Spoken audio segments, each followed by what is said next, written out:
ಸಮ್ಮುಖದಲ್ಲಿ ಆತನ ಪ್ರಸನ್ನತೆಯಲ್ಲಿ ನಾವು ಬಂದವರಾಗಿದ್ದೇವೆ.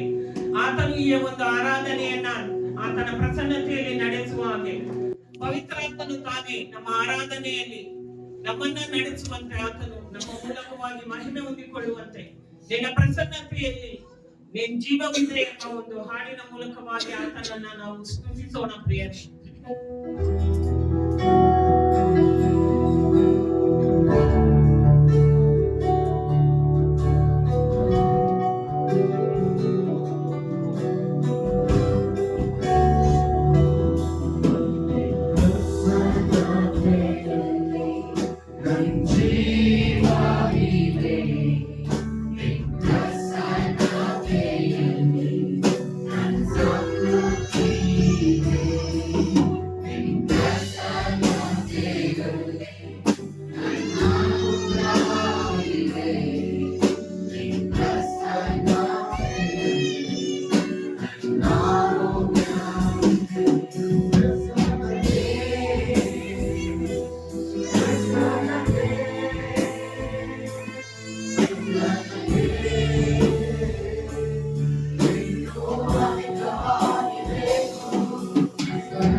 ಹೌದು ಪ್ರಿಯರೇ, ಆತನ ಪ್ರಸನ್ನತೆಯಲ್ಲಿ ಜೀವವಿದೆ, ಆತನ ಪ್ರಸನ್ನತೆಯಲ್ಲಿ ಸಮೃದ್ಧಿ ಇದೆ, ಆತನ ಪ್ರಸನ್ನತೆಯಲ್ಲಿ ಅನುಗ್ರಹವಿದೆ, ಆತನ ಪ್ರಸನ್ನತೆಯಲ್ಲಿ ನಮ್ಮೆಲ್ಲರ ಆರೋಗ್ಯವಿದೆ ಪ್ರಿಯರೇ.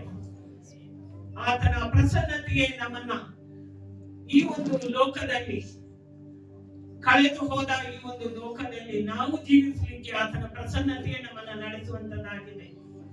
ಆತನನ್ನ ನಾವು ಇನ್ನೂ ಸ್ತೋತ್ರ ಮಾಡುವಂತೆ ನಾವು ಕುಳಿತುಕೊಂಡು ಬನ್ನಿರಿ ಯೆಹೋವನಿಗೆ ಮತ್ತು ಎಡಬಿಡದೆ ನಾವು ಕೊಂಡಾಡಿದೆ ಹಾಗೂ ಹಸಿರು ಹುಲ್ಲುಗಾವಲಲ್ಲಿ ಈ ಹಾಡುಗಳನ್ನ ನಾವು, ಈ ಸ್ತುತಿ ಪದಗಳನ್ನ ನಾವು ಒಂದೊಂದಾಗಿ ಆತನಿಗೆ ಸಮರ್ಪಿಸೋಣ ಪ್ರಿಯರೇ.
ಏನ್ ದಿನ ಆಗಿದೆ ಅಂದ್ರೆ ಪ್ರಪಂಚದಾದ್ಯಂತ ಮದರ್ಸ್ ಡೇ, ತಾಯಂದಿರ ದಿನವನ್ನ ನಾವು ಆಚರಿಸ್ತಾ ಇದ್ದೇವೆ.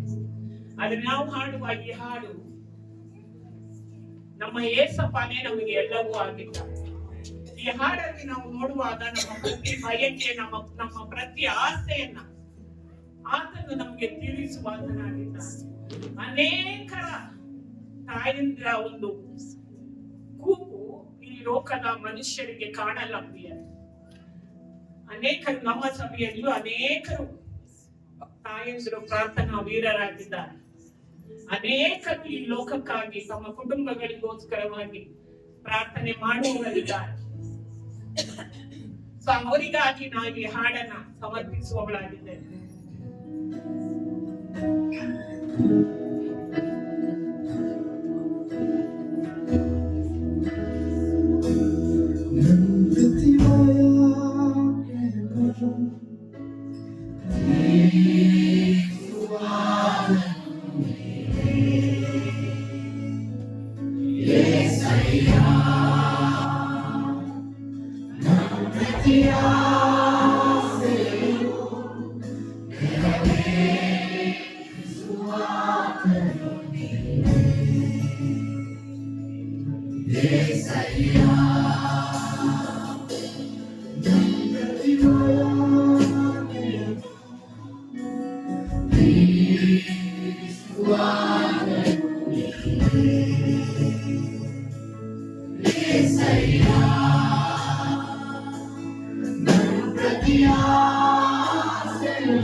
ಹೌದು ಪ್ರಿಯರೇ, ಈಗ ನಾವು ಆರಾಧನೆಗಾಗಿ ಎದ್ದು ನಿಂತುಕೊಂಡು ಸರ್ವಶಕ್ತನಾದ ದೇವರಿಗೆ ಸಲ್ಲಬೇಕಾದ ಘನತೆ, ಮಾನ, ಮರ್ಯಾದೆ, ನಮ್ಮ ಆರಾಧನೆಗಳನ್ನ ಆತನಿಗೆ ಸಲ್ಲಿಸುವಂತೆ ನಮ್ಮನ್ನೇ ಸಂಪೂರ್ಣವಾಗಿ ಒಪ್ಪಿಸಿಕೊಳ್ಳೋಣ ಪ್ರಿಯರೇ.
ಪರಿಶುದ್ಧನಾದ ದೇವನೇ ಹೌದು ಸ್ವಾಮಿ, ನೀನು ಪರಿಶುದ್ಧನು, ಪರಿಶುದ್ಧನೇ ಹೌದು ಕರ್ತ. ನಮ್ಮ ಆರಾಧನೆಯಲ್ಲಿ ನೀನು ಇಳಿದು ಬಂದು ಸ್ವಾಮಿ ಅಪ್ಪ ನಮ್ಮನ್ನು ಆಶೀರ್ವದಿಸಿ ನೀನು ಮಹಿಮೆ ಪಡಿಸಿದ್ದಕ್ಕಾಗಿ ಯೇಸುವಿನ ನಾಮದಲ್ಲಿ ನಿನಗೆ ಸ್ತೋತ್ರ ಸಲ್ಲಿಸುತ್ತೇವೆ. ಒಳ್ಳೆಯ ಕರ್ತ. ನಿಂತಿರುವಂತೆ ರೋಮಪುರದವರ ಪತ್ರಿಕೆ 11ನೇ ಅಧ್ಯಾಯ ತಿಳಿಸಿಕೊಳ್ಳುತ್ತೇವೆ. As we are standing, let's turn our Bibles to Romans chapter 11. 33ರಿಂದ 36ನೇ ವರ್ಷದವರೆಗೆ ಓದುವುದಾಗಿದ್ದೇವೆ. We are going to read from 33 verse to 36th verse. ರೋಮಪುರದವರ ಪತ್ರಿಕೆ 11ನೇ ಅಧ್ಯಾಯ 33ರಿಂದ 36ನೇ ವಚನ.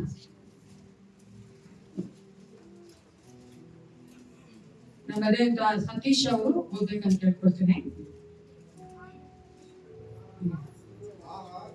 ದೇವರ ಐಶ್ವರ್ಯವು ಜ್ಞಾನವು ವಿವೇಕವು ಎಷ್ಟೋ ಆಗಾಧ, ಆತನ ತೀರ್ಮಾನಗಳು ಪರಿಶೋಧನೆಗೆ ಎಷ್ಟೋ ಆಗಮ್ಯ, ಆತನ ಮಾರ್ಗಗಳು ಕಂಡುಹಿಡಿಯುವುದಕ್ಕೆ ಎಷ್ಟೋ ಅಸಾಧ್ಯ. ಕರ್ತನ ಮನಸ್ಸನ್ನು ತಿಳ್ಕೊಂಡವನು ಯಾರು? ಆತನಿಗೆ ಆಲೋಚನೆ ಕರ್ತನು ಯಾರು? ಮೊದಲು ಆತನಿಗೆ ಕೊಟ್ಟು ಪ್ರತಿಫಲವನ್ನು ತೆಗೆದುಕೊಳ್ಳುವುದು ಯಾರು? ಸಮಸ್ತವು ಆತನಿಂದ ಉತ್ಪತ್ತಿಯಾಗಿ ಆತನಿಂದ ನಡೆಯುತ್ತಾ ಆತನಿಗಾಗಿ ಇರುತ್ತದೆ. ಆತನಿಗೆ ಸದಾಕಾಲವೂ ಸ್ತೋತ್ರ. ಆಮೆನ್. ಆಮೆನ್. ಈ ವಾಕ್ಯಗಳನ್ನು ಆಶೀರ್ವದಿಸಿ. ಸಂಡೇ ಸ್ಕೂಲ್ ಮಕ್ಕಳು ಸಂಡೇ ಸ್ಕೂಲಿಗೆ ಬೇಕಿದೆ. ಕಾಲಿಗೆ ಸಮಯ ಸಂಡೇ ಸ್ಕೂಲ್ ಮಕ್ಕಳು ಕಾಲಿಗೆ ಹಾಕಬಾರ್ದು, ಬೇರೆ ಸಂಡೇ ಸ್ಕೂಲ್ ಅಲ್ಲೇ ಹಾಕಬೇಕು. ಈ ಕಡಿಮೆ ಸಮಯದಲ್ಲಿ ಆರಾಧನೆ ಮಾಡ್ತಾರೆ.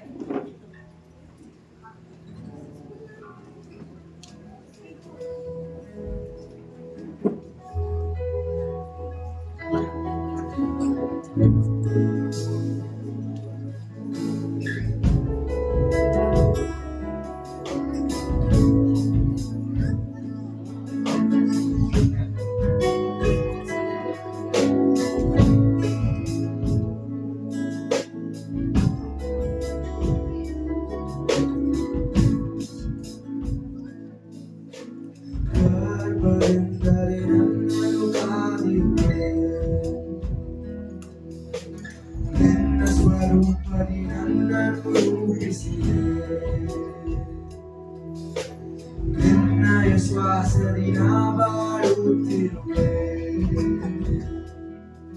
ನಿನ್ನ ಮಹಿಮೆಯಿಂದ ನನ್ನನ್ನು ತುಂಬಿಸಿದೆ. ತಾಯಿಯ ಸಮಾನ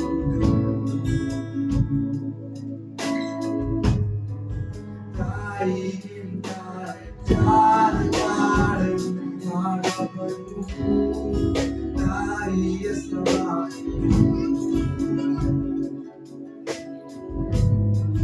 ತಾಯಿಗಿಂತ ಹೆಚ್ಚಾದ ಪ್ರೀತಿಯ ಮಾಡಬಲ್ಲು.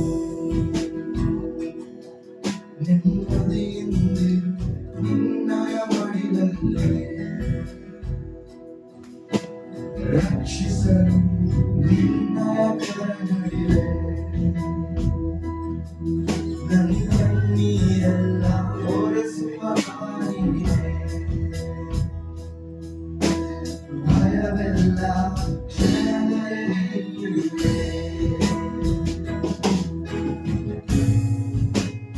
ತಾಯಿಯ ಸಮಾನಿ ತಾಯಿಗಿಂತ ಹೆಚ್ಚಾದ ಕಾಳಜಿ ಮಾಡುವನು ತಾಯಿಯ ಸಮಾನಿ ತಾಯಿಗಿಂತ ಹೆಚ್ಚಾದ ಪ್ರೀತಿಯ ಮಾಡುವನು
ಇದು ಸತ್ಯ ಸ್ಥಾಪಿತವೇ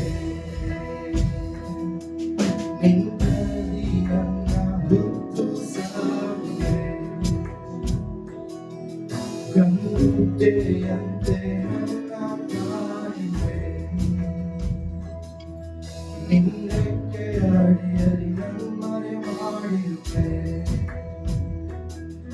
ನಾನಿನ್ನದು ಇದು ಸತ್ಯ ಸ್ಥಾಪಿತವೇ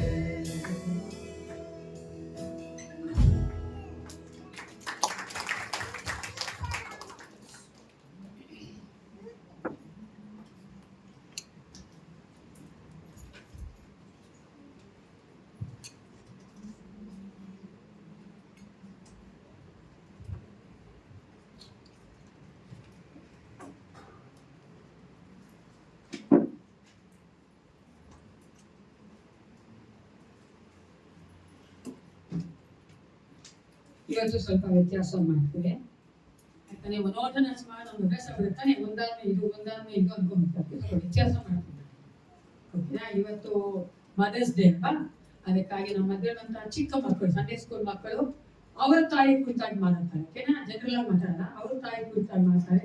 ಅವ್ರ ತಾಯಿ ಏನಾಗಿದ್ದಾರೆ, ಹೇಗೆ ಅವ್ರ ಜೀವಿತದಲ್ಲಿ ಪ್ರಭಾವವಿದ್ದಾರೆ ಅನ್ನೋದನ್ನ ಅವರು ಮಾತಾಡ್ತಾರೆ. ಒಬ್ಬರಾದ್ಮೇಲೆ ಒಬ್ರು ಬಂದು ನಿಮ್ಮ ತಾಯಿ ಬಗ್ಗೆ ಮಾತಾಡ್ಬೇಕು ನಾನು ಕೇಳ್ಕೊಳ್ತೇನೆ. ಪ್ರೀತಿ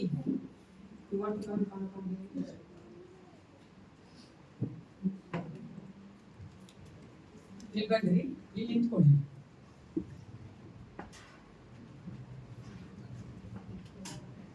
Good morning to everyone. Today I want to talk about someone very special to us. It is our mothers.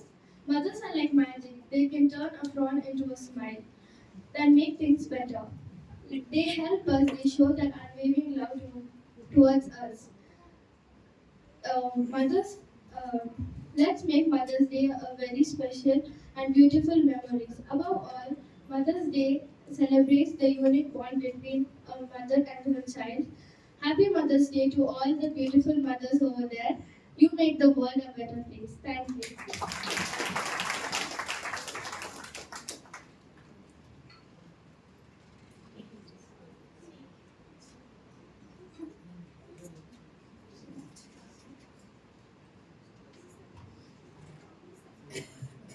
ಎಲ್ಲರಿಗೂ price lord.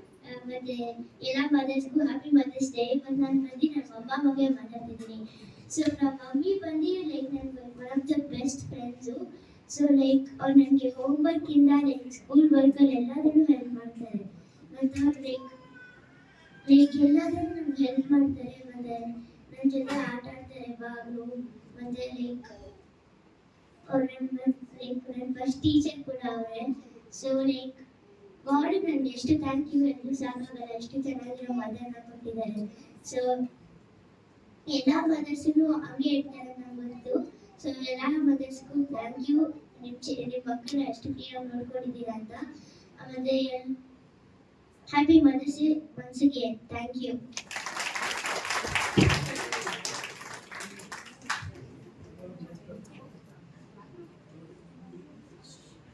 Praise Lord to everybody. So I'm gonna speak about my mom. ಹೇಳ್ಬೇಕಂದ್ರೆ ನಮ್ಮ mummy home made Shakuntala Devi. She's the best in math, how much ever I know, and she's the master chef of all. That's what even I think. So if I want to speak about my mom, she's a coordinator for like 20 to 25 centers all around Bangalore. So she's the best one I've ever got. So even if I think of anything or anywhere, I think of her. She teaches me a lot of things, and even it goes to all mothers over here. Love you all.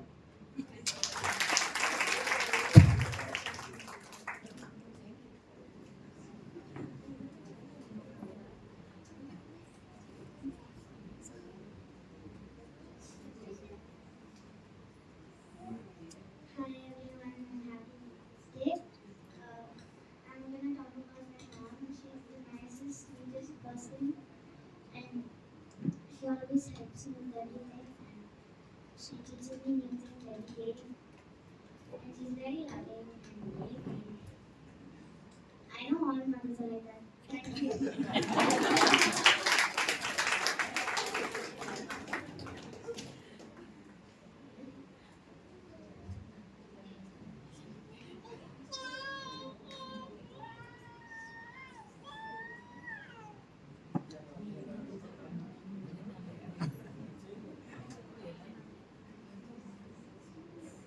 Jesus, love mommy.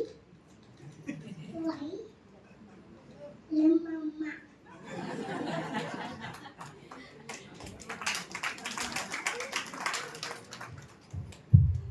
Sunday school ಮಕ್ಕಳು Sunday school ಹೋಗ್ಬೇಕು.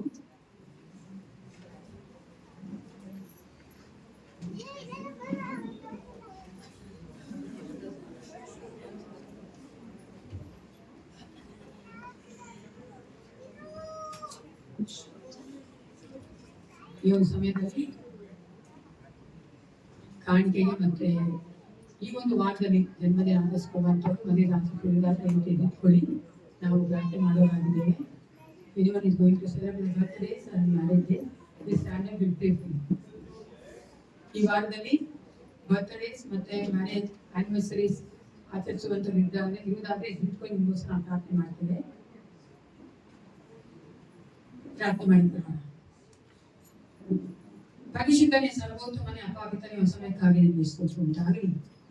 ರಾಜಾದಿ ರಾಜನು ಕರ್ತಾದಿ ಕರ್ತನು ನಮ್ಮನ್ನು ತಾಯಿ ಹೆಸರೇ ಕರ್ತನೆ ಸಂತೈಸುವ ಆತನ ತಾಯಿಗಿಂತ ಹೆಚ್ಚಾಗಿ ನಮ್ಮನ್ನು ಪ್ರೀತಿ ಮಾಡುವ ಆತನಿಗಾಗಿದ್ದಕ್ಕಾಗಿ ನಿಮಗೆ ಸ್ತೋತ್ರ. ಈ ಒಂದು ವಿಶೇಷ ಸಮಯದಲ್ಲಿ ಸಪ್ಪ ನಿನ್ನ ಒಂದು ಕರ್ತನೆ ಸಭೆಗಾಗಿ ನಿನ್ನ ರಾಜ್ಯಕ್ಕಾಗಿ ಕೊಟ್ಟಿರುವಂತಹ ಕಾಣಿಕೆಗಳ ಸಭೆಗಳನ್ನು ಆಶೀರ್ವದಿಸು ಸಪ್ಪ. ಅದು ನಿನ್ನ ಒಂದು ಮಹಿಮೆಗೋಸ್ಕರ ಉಪಯೋಗಿಸಲ್ಪಡಲಿ. ಕೊಟ್ಟಿರುವಂತಹ ಪ್ರತಿಯೊಬ್ಬರು ನಿನ್ನಿಂದ ಆಶೀರ್ವಾದ ಹೊಂದಿಕೊಂಡು ಅನೇಕರಿಗೆ ಆರ್ಥಿಕವಾಗಿ ಸಹಾಯ ಮಾಡುವಂತ ಮಕ್ಕಳಾಗಿ ಆರ್ಥಿಕವಾಗಿ ಬಲಗೊಂಡು ನಿಲ್ಲುವಂತೆ ಕಾರ್ಯ ಮಾಡು. ಎಲ್ಲಕ್ಕಿಂತ ಹೆಚ್ಚಾಗಿ ನಿನ್ನ ರಾಜ್ಯಕ್ಕಾಗಿ ನೀತಿಗಾಗಿ ತವಕ ಪಡುವಂತೆ ಕಾರ್ಯ ಮಾಡುತ್ತೇವೆ. ನೀನು ಕರ್ತನೆ ಆ ಮಕ್ಕಳನ್ನು ಆಶೀರ್ವದಿಸುವಂತ ದೇವರಾಗಿ ಅವರ ಕುಟುಂಬಗಳಲ್ಲಿ ವಾಸಿಸಬೇಕೆಂದು ನಾನು ಹೇಳುತ್ತೇನೆ ಅಪ್ಪ. ಪ್ರತಿಯೊಬ್ಬರನ್ನು ಆಶೀರ್ವದಿಸಿ ಬಲಪಡಿಸಿ ಯೇಸು ಕ್ರಿಸ್ತನ ನಾಮದಲ್ಲಿ ಪ್ರಾರ್ಥನೆ ಹೋಗ್ಬೇಕುತ್ತೇನೆ. ಈಗ ನಮ್ಮ ದೇವರ ಟೈಟಸ್ ಮುಂದೆ ಬಂದು ಅನೌನ್ಸ್ಮೆಂಟ್ ಹೋಗ್ಬೇಕು ಹೇಳ್ಕೊಳ್ತೇವೆ.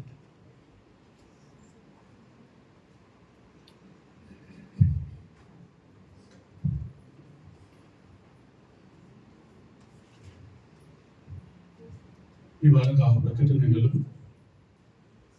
ಬುಧವಾರ ಸಾಯಂಕಾಲ 6:30ಗೆ ಸಭೆಯಲ್ಲಿ ಪ್ರಾರ್ಥನೆ ಇರುತ್ತದೆ ಮತ್ತು ಶುಕ್ರವಾರ ಸಾಯಂಕಾಲ 7 ಗಂಟೆಗೆ ಸಭೆಯಲ್ಲಿ ಬೈಬಲ್ ಸ್ಟಡಿ ಇರುತ್ತದೆ.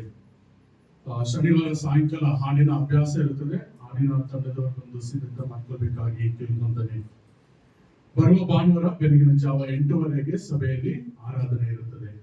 ಇವತ್ತು ಸಭೆ ಆದ ನಂತರ ಮಹಿಳೆಯರ ಕೂಟ ಇರುತ್ತದೆ. ಸೊ ಎಲ್ಲ ಮಹಿಳೆಯರು ಇವತ್ತು ಸಭೆಯಾದ ನಂತರ ಇಲ್ಲೇ ಇರಬೇಕಾಗಿ ನಾನು ಕೇಳ್ಕೊಂತೇನೆ. ಬರುವ ಭಾನುವಾರ ಸಭೆಯಾದ ನಂತರ ಯೌವನಸ್ಥರ ಕೂಟ ಇರುತ್ತದೆ. ವಿವಾಹ ಪ್ರಕಟಣೆ. ಸಭೆ ಶಾಲೆನ್ ಎಜಿ ಚರ್ಚ್ ತಂದೆ ಥಾಮಸ್, ತಾಯಿ ರೆಜಿ ಥಾಮಸ್, ಇವರ ಮಗನಾದ ಆಂಥನಿ ಎಂಬುವರಿಗೂ ಮತ್ತು ಸಭೆ ದಿವ್ಯಜ್ಯೋತಿ ನ್ಯಾಸರಿನ್ ಚರ್ಚ್ ತಂದೆ ಆಂಟನಿ, ತಾಯಿ ಮೇರಿ ಸುಶೀಲಾ ಇವರ ಮಗಳಾದ ಪ್ರಿಸಿಲಾ ಶಾರನ್ ಎಂಬುವರಿಗೂ ವಿವಾಹದ ಮಾತಾಗಿದೆ. ಈ ವಿವಾಹಕ್ಕೆ ಯಾವುದಾದರೂ ಆಕ್ಷೇಪಣೆ ಇದ್ದಲ್ಲಿ ಸಭಾಪಾಲಕರಿಗೆ ತಿಳಿಸಬೇಕಾಗಿ ಕೋರಲಾಗಿದೆ. ಇದು ಸಭೆಗೆ ತಿಳಿಸುವಂತ 3ನೇ ಹಾಗೂ ಕೊನೆಯ ಪ್ರಕಟಣೆ. ಇವರ ವಿವಾಹದ ದಿನ 16ನೇ ಮೇ 2025 ನಡೆಯಲಿದೆ. ಅವರು ಸಭೆಯಾಗಿ ಕೇಳ್ಕೊಂಡಿದ್ದಾರೆ, ತಾವೆಲ್ಲರೂ ಅವರ ಮಗಳ ಒಂದು ವಿವಾಹಕ್ಕೆ ಸಭೆಯಾಗಿ ತಾವೆಲ್ಲರೂ ಬರಬೇಕಾಗಿ, ಶುಕ್ರವಾರ ನಡೆಯುವಂತ ಒಂದು ವಿವಾಹದಲ್ಲಿ ಪಾಲ್ಗೊಂಡು ಅವರನ್ನು ಆಶೀರ್ವದಿಸಬೇಕಾಗಿ ತಾವೆಲ್ಲರನ್ನು ಮತ್ತೊಂದು ಸಾರಿ ಕೇಳ್ಕೊಂಡಿದ್ದಾರೆ.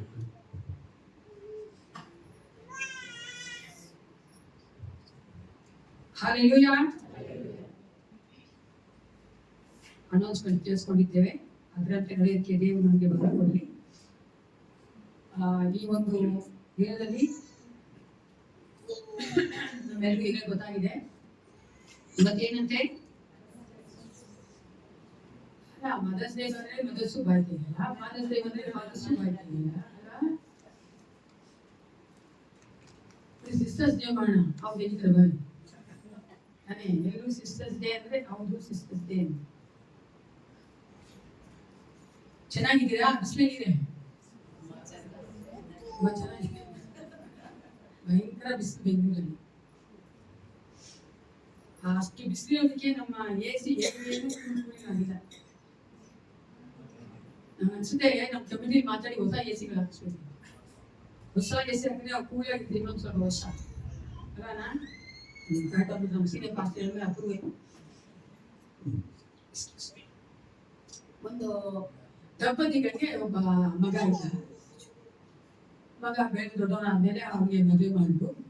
ಮದುವೆ ಆದ್ಮೇಲೆ ಅವ್ರ ತಲೆ ತಿರೋದು. ಅವರು ಆ ಹುಡುಗನ್ಗೆ ಒಂದು ಮಗು ಆಯ್ತು. ಆ ಹುಡುಗನ ತಾಯಿಗೆ ತುಂಬಾ ಸಂತೋಷ ಆಯ್ತು, ಅಜ್ಜಿಗೆ ಮಗು ನೋಡಿ. ಆದ್ರೆ ಆ ಸಂತೋಷ ತುಂಬಾ ದಿನ ಇರ್ಲಿಲ್ಲ, ಯಾಕಂದ್ರೆ ಆ ಹುಡುಗನ್ಗೆ ಫಾರಿನಲ್ಲಿ ಕೆಲಸ ಸಿಕ್ಬಿಡ್ತು. ಆಗ ಆ ಹುಡುಗ, ಅವ್ರ ಹೆಂಡತಿ, ಮಗ, ಅಂದ್ರೆ ಅವ್ರ ಮಗ, ಮೊಮ್ಮಗ, ಅಜ್ಜಿ ತಾಯಿ ಮೊಮ್ಮಗ ಅವ್ರು ಫಾರಿನ್ ಹೋಗ್ಬಿಟ್ರು. ಇವಾಗ ತಾಯಿ ಏನ್ ಮಾಡೋದು, ಅವ್ರ ಮಗನಿಗೆ ಒಂದೇ ಚಿಂತೆ. ಅದಕ್ಕೆ ಅವ್ರ ಹೆಂಡತಿ ಒಂದು ಐಡಿಯಾ ಕೊಟ್ರು, ನೀನ್ ಯಾಕೆ ಅವ್ರನ್ನ ಓಲ್ಡ್ ಏಜ್ ಹೋಮಲ್ಲಿ ಹಾಕ್ಬಿಡ್ಬಾರ್ದು ಅಂತ. ಸರಿ ಅಂತ ಅವ್ರಿಗೆ ಅವ್ರನ್ನ ಓಲ್ಡ್ ಏಜ್ ಹೋಮ್ ಸೇರಿಸ್ಬಿಟ್ಟು ಆ ಹುಡುಗ, ಅವ್ರ ಹೆಂಡತಿ, ಅವ್ರ ಮಗ ಫಾರಿನ್ ಹೋಗ್ಬಿಟ್ಟು ಬರೀ ದುಡ್ಡು ಮಾತ್ರ ಕಳಿಸ್ತಾ ಇದ್ರು. ಅಯ್ಯೋ ಸಿಸ್ಟರ್ಗೆ ಅದೇ ತಾಯಿ ಹೆಂಗಿದೆ ಅಂತ ಏನು ವಿಚಾರಿಸ್ತಾ ಇರಲಿಲ್ಲ. ಹುಡುಗ ಏನು ಗೊತ್ತಿಲ್ಲ ಅವ್ರ ಬಗ್ಗೆ. ಅವ್ರ ತಾಯಿಗೂ ಒಂದು ಸಮಯ ಬಂತು, ತುಂಬಾ ಸಿಕ್ಕಾಗೋದು, ಅಂದ್ರೆ ತುಂಬಾ ರೋಗ ಬಂದು ಆ ಅಮ್ಮ ತೀರೋಗುವಂತ ಸಮಯದಲ್ಲಿ ಆ ಅಮ್ಮ ಆ ಒಂದು ವಾರ್ಡನ್ ಹತ್ರ ಒಂದು ಲೆಟರ್ ಪೇಪರ್ ತಗೊಂಡು ಲೆಟರ್ ಬರೆದು, ಆ ಲೆಟರ್ ಬರೆದು ವಾರ್ಡನ್ ಕೇಳ್ಕೊಟ್ರು, ನಾನು ತೀರೋಗ್ತಿದ್ದೀನಿ, ಸತ್ತೋದ್ರು ಒಂದಲ್ಲ ಒಂದೇನೋ ಮಗ ಬರ್ತಾನೆ, ಅವಾಗ ಈ ಪೇಪರ್ ಅವ್ನು ನಿಂತ್ಕೊಡ್ಬೇಕು. ಅನೇಕ ದಿನಗಳಾದ್ಮೇಲೆ ಆ ಹುಡುಗ ಒಂಥರ ಗಿಲ್ಟಿ ಫೀಲಿಂಗ್ ಆಗಿ ಆ ಹುಡುಗ ಬಂದ ಅವ್ರ ತಾಯಿ ನೋಡೋಕ್ಕೋಸ್ಕರ. ತಾಯಿ ನೋಡಕ್ ಬಂದ್ರೆ ತಾಯಿ ತೀರೋಗಿದ್ದಾರೆ. ಆ ವಾರ್ಡನ್ ಆ ಮಗನಿಗೆ ಒಂದು ಲೆಟರ್ ಕೊಟ್ರು. ಆ ಲೆಟರ್ ಅಲ್ಲಿ ಅವ್ರ ತಾಯಿ ಹೇಳ್ತಾರೆ, ಬನ್ನಿ ಮಗನೇ, ನಾನು ನಿನ್ನ ಶಾಪ ಕೊಡಲ್ಲ, ನಾನು ನಿನ್ನ ಬ್ಲೇಮ್ ಮಾಡ್ತಾ ಇಲ್ಲ, ನಾನು ಸೇರಿಸಿದ್ದೆ ಇಲ್ಲಿ ಅಂತ. ನಾನು ನಿನಗೆ, ನಂಗೆ ಅರ್ಥ ಆಯ್ತು ನಿನ್ನ ಒಂದು ಸಿಚುಯೇಷನ್, ಅದಕ್ಕಾಗಿ ನಾನು ನಿನ್ನ ಏನು ಅಂತ ಇಲ್ಲ. ನನಗೆ ಗೊತ್ತು ನಾನು ಸಾಹಿತ್ಯ ಅಂತ ನಿನ್ಗೆ ಗೊತ್ತಿರಲ್ಲ, ಅದಕ್ಕೋಸ್ಕರ ನೀನು ಬರ್ಲಿಲ್ಲ. ಆದ್ರೂ ಪರವಾಗಿಲ್ಲಪ್ಪ, ಆದ್ರೆ ಒಂದೇ ಒಂದು ನನಗೆ ನೀನು ಮಾಡ್ಕೊಡ್ಬೇಕು, ಒಂದು ಕಾರ್ಯ ನೀನು ನನಗೋಸ್ಕರ ಮಾಡ್ಬೇಕು ಅಂತ ಬರ್ದಿತ್ತು ಆ ಲೆಟರ್. ಅವ್ರ ಮಗ ಆ ಲೆಟರ್ ಓದ್ಬೇಕಾದ್ರೆ ಈ ರೀತಿಯಾಗಿ ಆ ಮಗ ಬರ್ದಿದ್ರು ಆ ಒಂದು ತಾಯಿ, ದಯವಿಟ್ಟು ನಾನು ಯಾವ ಒಂದು ಓಲ್ಡ್ ಏಜ್ ಹೋಮಲ್ಲಿ ಇದ್ದೀನೋ ಅಲ್ಲಿ ಅನೇಕ ಕಾರ್ಯಗಳು ಸರಿಯಾಗಿಲ್ಲ ಮೊನ್ನೆ, ಬೆಡ್ ಸರಿಯಾಗಿಲ್ಲ, ಊಟ ಸರಿಯಾಗಿಲ್ಲ, ನೀವು ನೋಡುವುದಾದ್ರೆ ಅಲ್ಲಿ ಅನೇಕ ಕಾರ್ಯಗಳು ಸರಿ ಇಲ್ಲದೆ ಇದೆ. ಈ ಓಲ್ಡ್ ಏಜ್ ಹೋಮಲ್ಲಿ ಸರಿಯಾಗಿ ಆಗಕ್ಕಾಗಲ್ಲ, ಅನ್ಕಂಫರ್ಟಬಲ್ ಆಗಿದೆ. ನಾನು ನಿಂತು ಕೇಳ್ಬೋದು ಒಂದೇ ಒಂದು, ಇವೆಲ್ಲ ಸರಿ ಮಾಡಪ್ಪ, ಇವೆಲ್ಲವನ್ನ ಸರಿ ಮಾಡು. ಯಾಕಂದ್ರೆ ನೀನು ಒಂದು ದಿನ ಇಲ್ಲಿ ಬರ್ಬೇಕಾದ್ರೆ ಕಷ್ಟ ಪಡಬಾರ್ದು ಮಗನೇ ಅಂತ ಬರ್ದಿತ್ತು. ಅಲ್ಲೂ ನೋಡಿ ತಾಯಿಗೆ ಒಂದು ಹೃದಯ, ನಾನ್ ಕಷ್ಟಪಟ್ಟು ಹೋಗಲ್ಲ, ನನ್ನ ಮಗನ್ನ ತಿರುಗಿ ಅವ್ರ ಮಗ ಅಂತ ಕಳಿಸ್ಬಿಟ್ರೆ ಅವ್ರು ಕಷ್ಟ ಪಡಬಾರ್ದು. That's the heart of the mother. ಯಾರೆಲ್ಲ ಒಪ್ಕೊತೀರ? ಆಮೇಲೆ ತಾಯಿಗೆ ಅರ್ಥ ಆಯ್ತು, ಕಥೆ ಹೇಳಿದ್ರೆ ಗೊತ್ತಾಗೋದಿಲ್ಲ. ನಿಮ್ಮ ತಾಯಿ ಅಂದ್ರೆ ಒಂದು ರೆಸ್ಪೆಕ್ಟೆಡ್ ಅಲ್ವಾ? ನಾನು ಕೇಳಿರೋ ಮದರ್ ಒಂದು ಆ ಸ್ಥಾನಕ್ಕೆ ಬರ್ಬೇಕಾದ್ರೆ it's a God's given position to a women. Hallelujah. ಎಷ್ಟು ತಾಯಿಯಂದ್ರೆ ಎಲ್ಲ ಮಕ್ಕಳ ಜೀವಿತದಲ್ಲಿ ತಾಯಿ ಪಾತ್ರ ತುಂಬಾ ಮುಖ್ಯವಾದದ್ದು, ಅದು ಅತ್ಯಮೂಲ್ಯವಾದದ್ದು. ಯಾರೇ ಅವ್ರ ಜೀವಿತದಲ್ಲಿ ಇದ್ರೂ ಸಹ ತಾಯಿಯಂತೆ ಅವರಿಗೆ ಯಾರು ಬರಕ್ಕಾಗಲ್ಲ. ಈ ದಿನ ನಾನು ಒಂದು ಸತ್ಯವೇದದಿಂದ ಒಂದು 3 ತಾಯಂದ್ರ ಕುರಿತಾಗಿ ಮಾಡೆಲ್ ಫಾರ್ ಅಸ್, ಅದೊಂದು ಉದಾಹರಣೆಯಾಗಿ ಮಾದರಿಯಾಗಿ ನಮಗಿದೆ. 3 ತಾಯಂದ್ರು ತಾವು ಮಕ್ಕಳಿಗೆ ಮಾಡಿದಂತ ಕಾರ್ಯವನ್ನ ಈ ದಿನ ಧ್ಯಾನ ಮಾಡುವುದಾಗಿದ್ದೇನೆ. ಮದರ್ ಅಂತ ಹೇಳಿದ ತಕ್ಷಣ without the father there is no mother. ಚೆನ್ನಾಗಿ ಅರ್ಥ ಮಾಡ್ಕೋಬೇಕು. ಫಾದರ್ಸ್ ಡೇ ಮಾಡ್ತೀವಿ ಅಂದ್ರೆ ಮದರ್ ಇಲ್ಲ ಅಂತಲ್ಲ, ಮದರ್ಸ್ ಡೇ ಮಾಡ್ತೀವಿ ಅಂದ್ರೆ ಫಾದರ್ ಇಲ್ಲ ಅಂತಲ್ಲ. ನಾವು ಮಾಡುವಂತಂದ್ರೆ ಪೇರೆಂಟ್ಸ್ ಆಗಿ ತಂದೆ ತಾಯಿಗಾಗಿ ನಾವು ಮಾತನಾಡುವಂಥದ್ದು. ಚೆನ್ನಾಗಿ ಕೇಳಿಸ್ಕೊಳ್ತಾರೆ. ಅದಕ್ಕಂತ ತಾಯಿಯರಿಗೆ ಹೇಳ್ತಾರೆ ನಾನು ಸುಮ್ಮನೆ ಹೇಳ್ತೀನಿ ಅಂತಲ್ಲ. ತಾಯಿ ತಂದೆ ಇಲ್ಲ ಅಂದ್ರೆ ಮಗು ಜೀವಿತದಲ್ಲಿ ಏನು ಇಲ್ಲ ಅಂತಾನೆ ಅರ್ಥ. ತಾಯಿನೂ ಬೇಕು, ತಂದೆನೂ ಬೇಕು. ಅರ್ಥ ಆಗುತ್ತಲ್ಲ? when I say mother, father also is there. when I say father, mother also is there. ಅದು ಅರ್ಥ ಆಗುತ್ತಲ್ಲ? ಅದಕ್ಕಾಗಿ ಚೆನ್ನಾಗಿ ಕೇಳಿಸ್ಕೊಳ್ಳಿ. ಮೊದಲನೇ ಒಂದು ತಾಯಿಯ ಕುರಿತಾಗಿ ನೋಡೋಣ. 1 ಸಾಮ್ಯುಯೇಲ 1:9-11. 1 Samuel chapter 1 verse 9-11. ಅಲ್ಲಿ ಮೇಲೆ ಗೊತ್ತಿರುವಂತ ಒಂದು ತಾಯಿ ಇದ್ದಾರೆ. ಯಾರವರು? ಆ ಹೆಸರಿಗೆ ಓದಿಕೊಂಡೆ. ಯಾರಾದ್ರು 1 ಸಾಮ್ಯುಯೇಲ 1:9-11 ಓದಿ.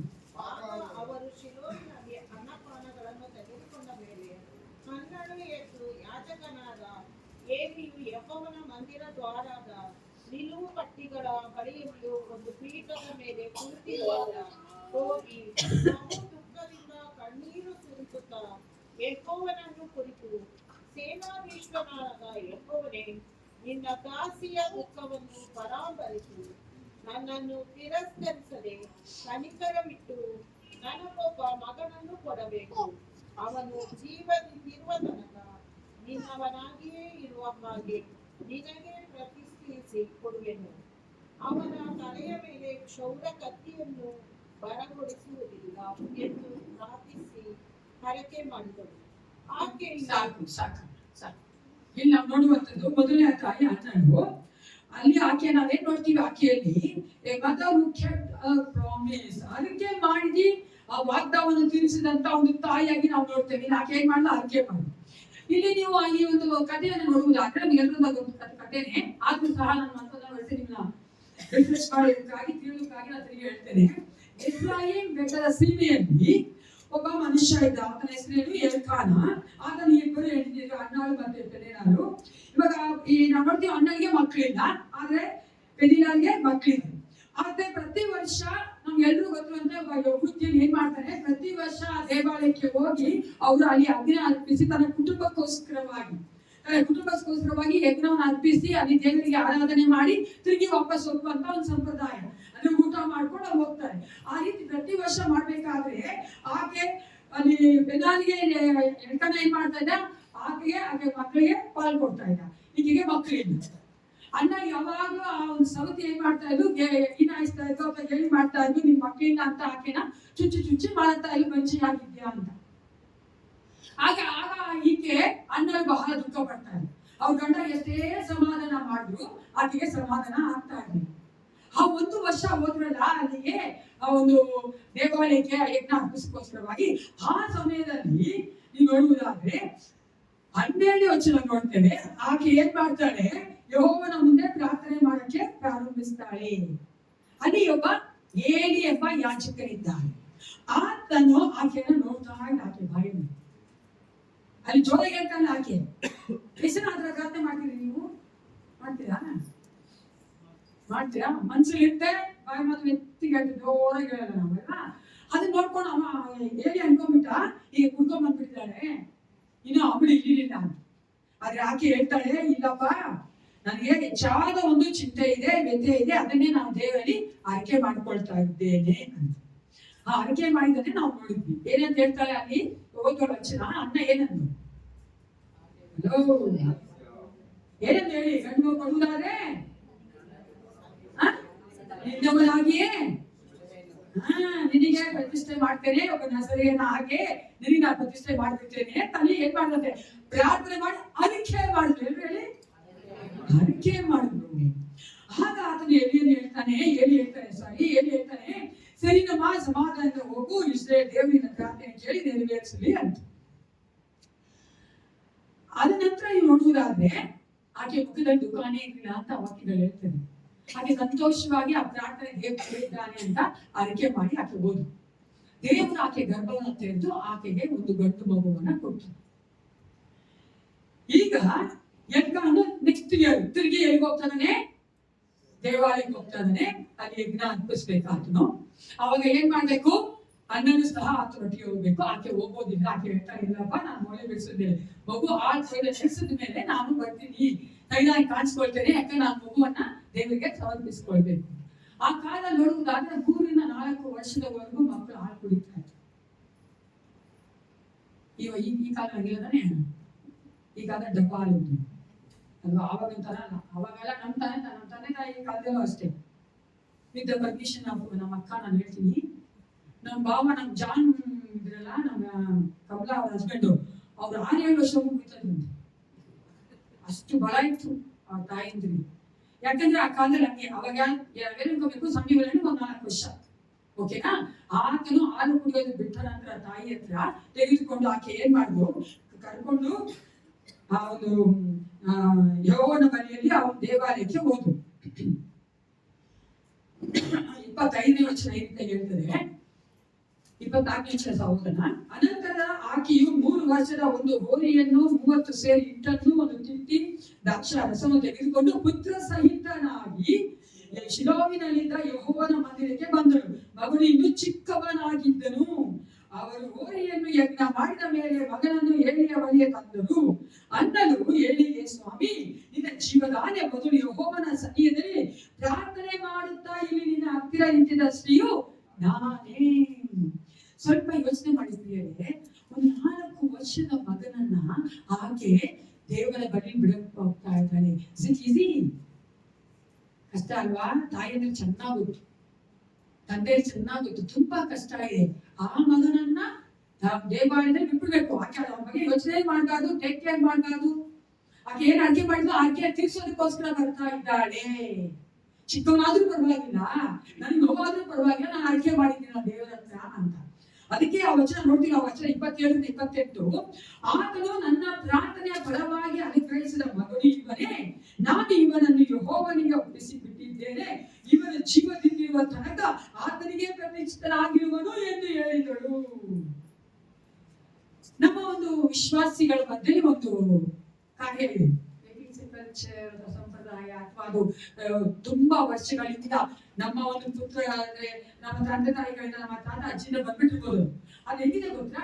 ಮಕ್ಕಳಿಲ್ಲ ಅನ್ಕೊಳ್ಳಿ ದಂಪತಿಗಳಿಗೆ ಅವ್ರು ಏನ್ ಮಾಡ್ತಾರೆ ಗೊತ್ತಾ? ಪ್ರಾರ್ಥನೆ ಮಾಡಿ, ನೀನು ನಮಗೆ ಮಗು ಕೊಡುವುದಾದ್ರೆ ಸ್ವಲ್ಪ ಮಗಳನ್ನ ನಿನಗೆ ನಾನು ಒಪ್ಪಿಸಿ ಬಿಡ್ತೇನೆ ಮಾಡ್ತಿದ್ದಾನೆ. ಅಲ್ಲ ಹೇಳ್ರಿ ಮಗ ಇಟ್ಕೊಂಡಿದ್ದಾನೆ, ಮಾಡ್ತಿದ್ದಾನೆ, ನಾವು ಒಪ್ಪಿಸ್ಕೊಡ್ತೀವಪ್ಪ, ನಿನ್ ಸೇವೆಗೆ ಕೊಟ್ಬಿಡ್ತೀನಿ, ನಿನ್ ಮಗನಾಗೆ ನಾನು ಒಪ್ಪಿಸ್ತೀನಿ ಅಂತ ಹೇಳ್ತೀನಿ. ಅದು ಬಿಟ್ಟು ಇನ್ನೂ ಇದೆ, ಏನು ಮಗು ಯಾರಿಗೆಲ್ಲ ಮಕ್ಕಳಾಗತ್ತೋ 1 ವರ್ಷಕ್ಕೋ ಅಥವಾ 2 ವರ್ಷಕ್ಕೋ ಅಥವಾ 6 ತಿಂಗಳಿಗೋ ಅವ್ರು ತಗೊಂಡ್ಬಂದು ಚರ್ಚಲ್ಲಿ ದೇವರ ಸನ್ನಿಧಾನದಲ್ಲಿ ಎಲ್ಲರ ಮುಂಭಾಗದಲ್ಲಿ ಆ ಮಗುವನ್ನ ಏನ್ ಮಾಡ್ತೀವಿ ನಾವು? ಪ್ರತಿಷ್ಠೆ ಮಾಡ್ತೀವಿ, ಡೆಡಿಕೇಟ್ ಮಾಡ್ತೀವಿ. ಇದೆಲ್ಲವನ್ನ ಮಾಡ್ತೀವಿ ನಾವು ಚೆನ್ನಾಗಿ. ಆಮೇಲೆ ಪ್ರತಿಷ್ಠೆ ಮಾಡುವಂತ ಮಗನ ಕುರಿತಾಗಿ, ಮಗಳ ಕುರಿತಾಗಿ ಯಾರು ಹೆಚ್ಚಾಗಿ ಯೋಚನೆ ಮಾಡ್ತೀವಿ? ನಾವು ಮಾಡ್ತೀವಿ, ದೇವ್ರು ಮಾಡ್ತಾರೆ ಅಲ್ವಾ? ಈ ಸ್ಕೂಲ್ಗೆ ಹೋಗ್ಬೇಕು, ನನ್ನ ಮಗ ಹಿಂಗೆ ಆಗ್ಬೇಕು, ನನ್ನ ಮಗಳು ಹಿಂಗೆ ಓದಿರ್ಬೇಕು, ನನ್ನ ಮಗಳು ಹಿಂಗೆ ಬೆಳಿಬೇಕು. ಆದ್ರೆ ನನ್ನ ಮಗಳು ಹಿಂಗಾಗ್ಬೇಕಾದ್ರೆ ಯಾರು ನಾವು ಮಾತ್ಕೊಟ್ಟಿದೀನಿ? ಏಸವ್ರಿಗೆ ಮಾತು ಕೊಟ್ಟಿದ್ದೀನಿ, ನಿನ್ ಮಗುವಾಗಿ ನಿನ್ ಮಗಳಾಗಿ ಬೆಳೆಸ್ತೀನಿ, ಮಗುವಾಗಿ ನಾನು ಕೊಡ್ತೀನಿ ಅಂತ. ಆವಾಗ ನಾವು ಬರಲ್ಲ. ಯಾಕಂದ್ರೆ ಕಾಲಕ್ರಮೇಣ ಏನಾಗ್ಬಿಡುತ್ತೆ, ಪರಿಸ್ಥಿತಿಗಳು ಬದಲಾಗ್ಬಿಡ್ತದೆ. ಮಗು ಬೇಯ್ತಾ ಬೇಯ್ತಾ ನಾವು ಬೆಳೆಸ್ಬಿಟ್ಟಿದೀವಲ್ಲ, ಮಗು ಅಟ್ಯಾಚ್ ಆಗ್ಬಿಡ್ತೀವಲ್ಲ. ನಮಗೇನು ನನ್ನ ಮಗು, ನನ್ನ ಮಗಳು, ನನ್ನ ಮಗ ಅನ್ನನೇ ಬಂದ್ಬಿಡ್ತದೆ ಹೊರತು ಒಂದು ಕಾಲವು ನಾವು ಯೋಚನೆ ಮಾಡಲ್ಲ ಅದು ನನ್ನ ಮಗ ಅಲ್ಲ, ಏಸಪ್ಪನ ಮಗ ಅಂತ. ಹಾಲೆಲೂಯಾ. ಚೆನ್ನಾಗಿ ಕೇಳಿಸ್ಕೊಳ್ತೀವಿ. ಅನೇಕರು ನಾವು ತಪ್ಪು ಮಾಡಿದ್ದೀವಿ, ಅನೇಕರು ನಾವು ತಪ್ಪು ಮಾಡ್ತಾನೆ ಇದ್ದೀವಿ. ಆ ರೀತಿಯ ಯೋಚನೆ ಮಾಡಲೇಬಾರ್ದು. ಹಂಗಿರುವುದಾದ್ರೆ ಅದಕ್ಕೆ ಒಳ್ಳೆ ವಚನ ಇದೆ ನೋಡಿ, ಅರಣ್ಯಕಾಂಡ 30:2 ಓದಿ. ಯಾರಾದ್ರು ನಂಬರ್ಸ್ 30:2, 30ನೇ ಅಧ್ಯಾಯ 2ನೇ ವಚನ. 30th chapter 2nd verse. ಯಾವನಾದರೂ ಯೆಹೋವನಿಗೆ ಅರಿಕೆ ಮಾಡಿದರೆ, ಇಲ್ಲವೇ ತಾನು ಯಾವುದಾದರೂ ಒಂದನ್ನು ಮುಟ್ಟದೆ ಇರುವುದೆಂದು ಆಣೆ ಇಟ್ಟುಕೊಂಡರೆ, ಅವನು ತನ್ನ ಮಾತನ್ನು ಮೀರದೆ ಹೇಳಿದಂತೆಯೇ ನೆರವೇರಿಸಬೇಕು. ಆತನು ತನ್ನ ಮಾತನ್ನು ಮೀರದೆ ಹೇಳಿದಂತೆ ನೆರವೇರಿಸಬೇಕು. ಇನ್ನೊಂದು ವಚನ ಓದ್ಕೋಣ. ಪ್ರಸಂಗಿ 5:4-6 ವಚನ ಮೊದಲನೇ ಭಾಗ ಮಾತ್ರ. ಎಕ್ಲೆಸಿಯಾಸ್ chapter 5 verse 4-6, the first part of the 6th verse. ಓದಿ ಯಾವುದು? ಪ್ರಸಂಗಿ 5:4-6 ವಚನ. 4-5-6 ಮೊದಲನೇ ವಚನ, ಮೊದಲನೇ ಭಾಗ ಮಾತ್ರ ಓದಿ. ನೀನು ದೇವರಿಗೆ ಅರಿಕೆಯನ್ನು ಕಟ್ಟಿದರೆ ಅದನ್ನು ತೀರಿಸಲು ತಡ ಮಾಡಬೇಡ. ಆತನ ಮೂಢರಿಗೆ ಒಲಿಯನು. ನಿನ್ನ ಅರಿಕೆಯನ್ನು ಒಪ್ಪಿಸು. ನೀನು ಅರಸಿಕೊಂಡು ತೀರಿಸದೆ ಇರುವುದಕ್ಕಿಂತ ಅರಿಕೆ ಮಾಡಿಕೊಳ್ಳದೇ ಇರುವುದು ವಾಸಿ. ನಿನ್ನ ಬಾಯಿ ನಿನ್ನನ್ನು ಪಾಪಕ್ಕೆ ಗುರಿ ಮಾಡದಂತೆ ನೋಡಿಕೋ. ತುಂಬಾ ಕಷ್ಟ ಇರ್ತೀವಲ್ಲ, ನೋವು, ಮಕ್ಕಳಿಲ್ಲ ಅಂತ ಬೈತಾ ಇರ್ತಾರೆ ಜನ, ಅಥವಾ ಹೇಳ್ತಾರೆ, ಹೀಯಾಳಿಸ್ತಾರೆ, ನೋಯಿಸ್ತಾರೆ ಅಂತ ಏನ್ ಮಾಡ್ಬಿಡ್ತೀವಿ? ಕಣ್ಣಿಗೆ ಕಾಣಿದೆ ಇದು ಅಂತ ದೇವ್ರ ಹೋಗ್ಬಿಟ್ಟು ಯೇಸಪ್ಪ ನನ್ನ ಮಗು ಕೊಡ್ತೀನಿ ಹೇಳ್ಬಿಡ್ತೀವಿ ಅಲ್ವಾ? Don't blame the lord. Okay, ಅವು ಕೊಟ್ಟ ಮೇಲೆ ಚೆನ್ನಾಗಿ ಬೆಳೆಸೋದು, ನಮ್ಮ ಪ್ರಕಾರ ನಡೆಸೋದು. ಆದ್ರೆ ನಾನು ಯೇಸಪ್ಪ ಎಷ್ಟು ಜೆಲಸ್ ಗೊತ್ತಾ? ತುಂಬಾ ರೋಷವುಳ್ಳ ದೇವರು ಅನ್ನೋದಕ್ಕೆ ಆತನು ನಿಮ್ಮನ್ನ ಬಿಡೋದಿಲ್ಲ. ನೀವ್ ಮಾತು ಕೊಟ್ಟಿದ್ದು ನಿನಗೂ ದೇವರು ಒಬ್ಬರೇ ಗೊತ್ತಿರುತ್ತೆ, ಅರ್ಥ ಆಯ್ತಲ್ಲ? ಆದ್ರೆ ಯೇಸಪ್ಪ ಪಬ್ಲಿಕ್ ಆಗಿ ಉದಾಹರಣೆ ಮಾಡ್ಬಿಡ್ತಾನೆ. ಹೆಂಗ್ ಗೊತ್ತಾ? ತನ್ನ ಮಕ್ಕಳನ್ನ, ನಿಮ್ಮ ಮಕ್ಕಳನ್ನ ಆತನು ಏನ್ ಮಾಡ್ಬೇಕಾದ್ ಮಾಡ್ಬಿಡ್ತಾನೆ. ಅವಾಗ ಓಡಬೇಕು ದೇವಸ್ಥಾನಕ್ಕೆ, ಯೇಸಪ್ಪ ನನ್ನ ಮಗನ್ ಹಿಂಗ ಆಗೋತಲ್ಲಪ್ಪ. ಬಾಮ ಹೇಳ್ತಾರೆ, ದೇವ್ರು ಗೊತ್ತಿರ್ತಾನೆ. ಬಾಮ ಬರ್ತಾರಲ್ಲ, ಅವಾಗ ತೋರಿಸ್ತಾನೆ, ನೀನ್ ಮಾಡಿಲ್ಲಮ್ಮ ನನ್ಗೆ ಅರ್ಕೆ, ಅದ್ರಂತೆ ಈಗ ನಡಿಬೇಕಾಗಿತ್ತು, ನೀನ್ ನಡಿಲಿಲ್ವಲ್ಲ, ಅದಕ್ಕೆ ನಡೆಯಕ್ಕೆ ಮಾಡ್ತಾ ಇದ್ದೀನಿ ಅಂತಾರೆ. ಚೆನ್ನಾಗಿ ಕೇಳಿಸ್ಕೊಳ್ಳಿ, ಡೋಂಟ್ ಬ್ಲೇಮ್ ಇದ್ದಲ್ಲೋ. ಇಲ್ಲಿ ನೋಡಿ, ಅಣ್ಣನ ಯಶರಾಗಿ ದುಃಖ ಪಟ್ಟು ಆಕೆ ಪ್ರಾರ್ಥನೆ ಮಾಡಿ ಅರಕೆ ಮಾಡಿ, ಯಾವ್ದಾರ ಅರಕೆ ಮಾಡುವ ಅದೇ ತಗೊಂಡ್ ದೇವಾಲಯಕ್ಕೆ ಬಿಟ್ಬಿಟ್ಟು. ಆದ್ರೆ ನಾವೇನ್ ಮಾಡ್ತೀವಿ? ಮಕ್ಕಳನ್ನ ಬೆಳೆಸ್ಬೇಕಾದ್ರೇನೆ ನಾವು ಚೆನ್ನಾಗಿ ಅವ್ರಿಗೆ ಮನ್ಸಲ್ಲಿ ತುಂಬಿಸ್ಬೇಕು. ಮಗಳೇ ನಾನು ನಿನ್ನನ್ನ ಅರಕೆ ಮಾಡಿನೇ ಈ ಲೋಕಕ್ಕೆ ಬರಂಗ್ ಮಾಡಿದೀನಮ್ಮ, ದೇವರಿಗಾಗಿ ಜೀವಿಸು ಅಂತ ಬೇರೆ. ಹಲ್ಲೆಲೂಯಾ. ಮಾಡ್ಕೋಬೇಡಿ ಪ್ರಿಯರೇ, ಅರಿಕೆ ಮಾಡಿದ್ರೆ ನಾವು ತೀರಿಸುವಂತವರಾಗಿರ್ಬೇಕು. ಆ ಅಣ್ಣ ಅವನ ಜೀವಿತ ನೋಡುವಂತ ಒಂದು ಕಾರ್ಯ ಏನು? ಅರಿಕೆ ಮಾಡಿದ ಅದನ್ನಾಗೆ ತೀರಿಸಬೇಕು. ಇಲ್ಲ ಅಂದ್ರೆ ಕಷ್ಟಪಡ್ಬೇಕಾಗುತ್ತೆ. Don't think about your children. ನಿಮ್ಮ ಮಕ್ಕಳ ಹಂಗೆ ಬೆಳೆಸ್ತೀನಲ್ಲ, ಸ್ವಲ್ಪ ದಿನನೇ ದೇವ್ರು ಬಿಟ್ಟವರು ಹೋಗಪ್ಪ ಅಂತ. ಅಂದ್ರೆ ಒಂದು ದಿನ ದೇವ್ರ ಕಾರ್ಯ ಮಾಡ್ಬೇಕಾದ್ರೆ, ನಮ್ಮ ಜೀವಿತಗಳಲ್ಲಿ ನಮ್ಮ ಮಕ್ಕಳ ಜೀವಿತ ಕಾರ್ಯ ಮಾಡ್ಬೇಕಾದ್ರೆ, you have to come back to the Lord only. We don't have any other way. ನಾವು ಬೇರೆ ಆಪ್ಷನ್ ಇಲ್ಲ. ನಾವು ಬರಲೇಬೇಕು ಯೇಸಪ್ಪ ಅಂತಾನೆ. ಅದಕ್ಕೆ ಮೊದಲೇ ನಾವು ಜಾಗೃತರಾಗಿ ನಾವು ಮಾಡುವಂತ ಅರಿಕೆಯನ್ನ ತೀರಿಸಬೇಕು.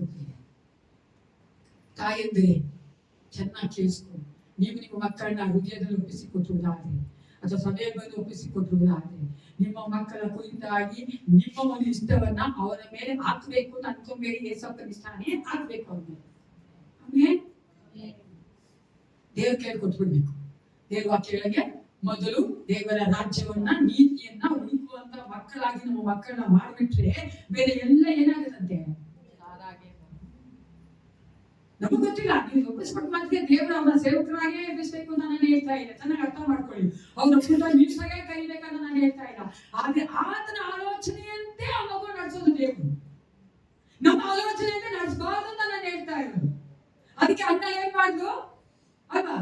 ಹೇಳ್ದಂಗೆ ನಡ್ಕೊಂಡು ನಾವು ಸಹ ವಿಶ್ವಾಸಿಗಳು, ತಾಯಂದರಾದವರು, ತಂದೆರಾದವರು, ದಯವಿಟ್ಟು ದೇವರಿಗೆ ನೀವು ಆಯ್ಕೆ ಮಾಡುವುದಾದ್ರೆ, ಈ ಒಂದು ವಿಷಯ ಮಾತ್ರ, ಎಷ್ಟೋ ವಿಷಯ ನಾವು ಆಯ್ಕೆ ಮಾಡಿದ್ರು ಸಹ ನಾವು ಅದನ್ನ ತೀರಿಸುವುದಾಗಿರ್ಬೇಕು. ವಿಷಯ ಆಯ್ಕೆ ಮಾಡಿದ್ರೆ ಯಾವ್ದು ಗೊತ್ತಾ? ಬೇರೆ ವಿಷಯಗಳನ್ನ ಜಾನ್ವರಿ 1 ಅಲ್ವಾ ರೆಸಲ್ಯೂಷನ್ ಮಾಡ್ತೀನಲ್ಲ, ನಾನು ಈ ವರ್ಷ ಎಲ್ಲ ಬೈಬಲ್ ಓದ್ತೀನಿ ಏಸಪ್ಪ, ಒಂದ್ಸಾರಿ ಓದಿ ಮುಗಿಸ್ಬಿಡ್ತೀನಿ, ನಾನು ಸಭೆ ಮಿಸ್ ಮಾಡಿದ್ರೆ ಹೋಗ್ತೀನಿ ಏಸಪ್ಪ, ನಾನು ಸಭೆಗೆ ಕಾರ್ಯ ಕೊಡದೇ ಇರೋದಿಲ್ಲ ಏಸಪ್ಪ, ಅಲ್ವಾ?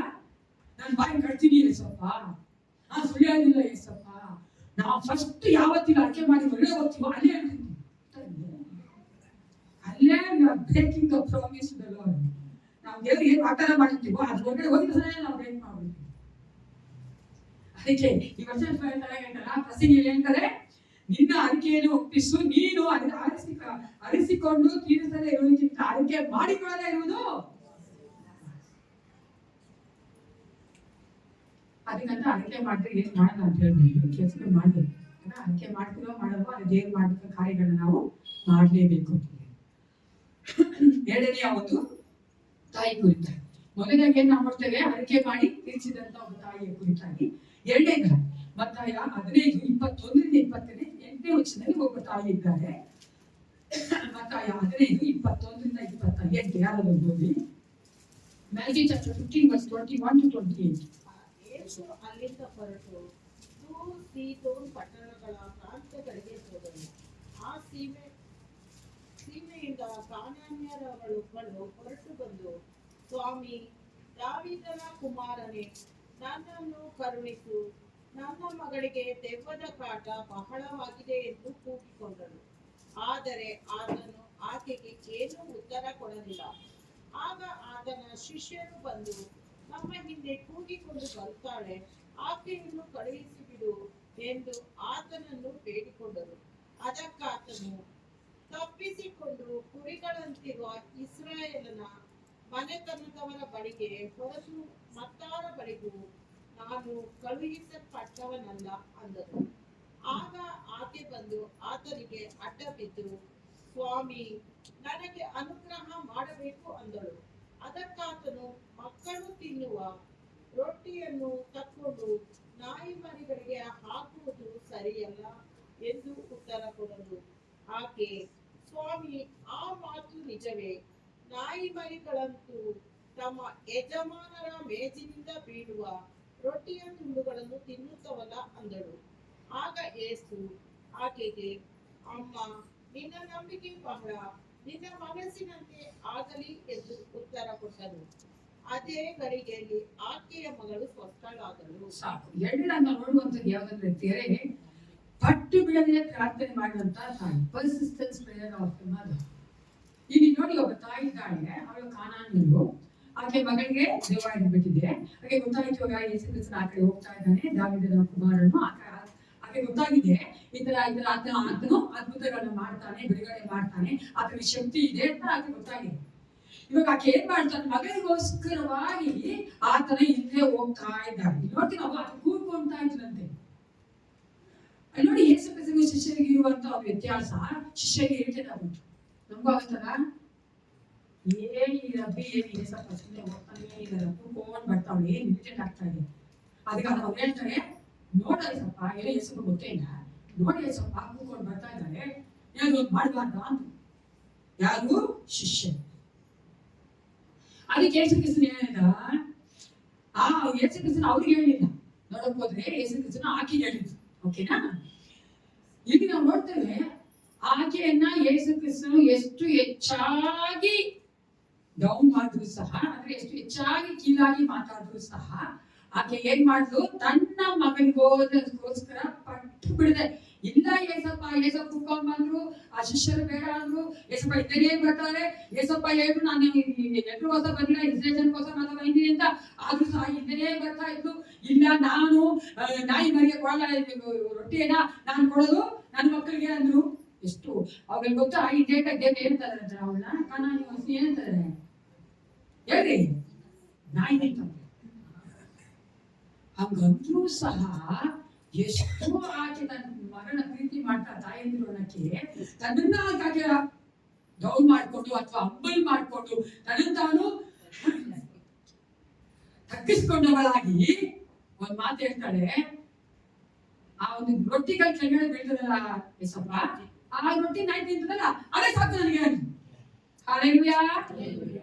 ನೋಡಿದ್ದೇವೆ, ತಾಯಂದಿರು ಎಷ್ಟು ಹೆಚ್ಚಾಗಿ ನಾವು ನಮ್ಮ ಮಕ್ಕಳಿಗೆ ಪ್ರಾರ್ಥನೆ ಮಾಡ್ತೀವೋ ಅಷ್ಟು ಹೆಚ್ಚಾಗಿ ಅವ್ರಿಗೆ ಆಶೀರ್ವಾದ. ನೀವು ಲೋಕದವರು ಏನ್ ಕೊಡ್ತೀರೋ ಕೊಡಲ್ವೋ, ಲೋಕದ ಆಶೀರ್ವಾದನ ನಾವು ಕೂಡಿಟ್ಟು ಕೂಡಿಟ್ಟು ಕೂಡಿಟ್ಟು ಲೋಕ ಮಕ್ಕಳಿಗೆ ಮಾಡ್ತಾರೆ. ನಿಮ್ಗೆ ಗೊತ್ತಲ್ವಾ, ಒಬ್ಬ ತಂದೆ ಏನ್ ಸಂತತಿಗೆ ಬೇಕಾದಂಗೆ ಮಾಡಿರ್ತಾರೆ. ಆ ತಂದೆ ಯಾರು ಗೊತ್ತಾ? ಯಾರು? ಪೊಲಿಟಿಷಿಯನ್. ಅದೇ ರಾಜಕೀಯ ಗೊತ್ತಿಲ್ಲ, ನೆಕ್ಸ್ಟ್ ಅವ್ರಿಗಲ್ಲ, ನೆಕ್ಸ್ಟ್ ಏಳು ಸಂತತಿ ಕೂತ್ಕೊಳ್ತೀನಿ ನನ್ನ ಮಕ್ಕಳು ಅಂತ ಯಾರ್ಯಾರ್ದೋ ಮಕ್ಕಳು ಇಟ್ಕೊಂಡು ಹೋಗ್ತಿದ್ದಾರೆ. ತುಂಬಾ ಚೆನ್ನಾಗಿ ಮಾಡೋದಲ್ಲ ರಾಜಕೀಯ, ಗೊತ್ತಲ್ಲ ಎಷ್ಟು ಇಟ್ಟಿರ್ತಾರೆ. ಆದ್ರೆ ಎಲ್ಲ ವ್ಯರ್ಥ. ಅವ್ರ ಮಗ ನೆಕ್ಸ್ಟ್ ಸಂತತಿನೇ ತಿನ್ಬಿಟ್ಟು ಅವನೇ ಹತ್ತಿರ ಪೋಖ್ರಿ, ಅವ್ನು ಕುಡ್ಕ, ಅವ್ನು ಏನು ಇವನು ಹೋಯ್ತು ದುಡ್ಡು ಗೊತ್ತಲ್ಲ. ನಮ್ಗೆ ಗೊತ್ತಲ್ಲ, ಒಂದು ಎಕ್ಸಾಂಪಲ್ ಇದೆ.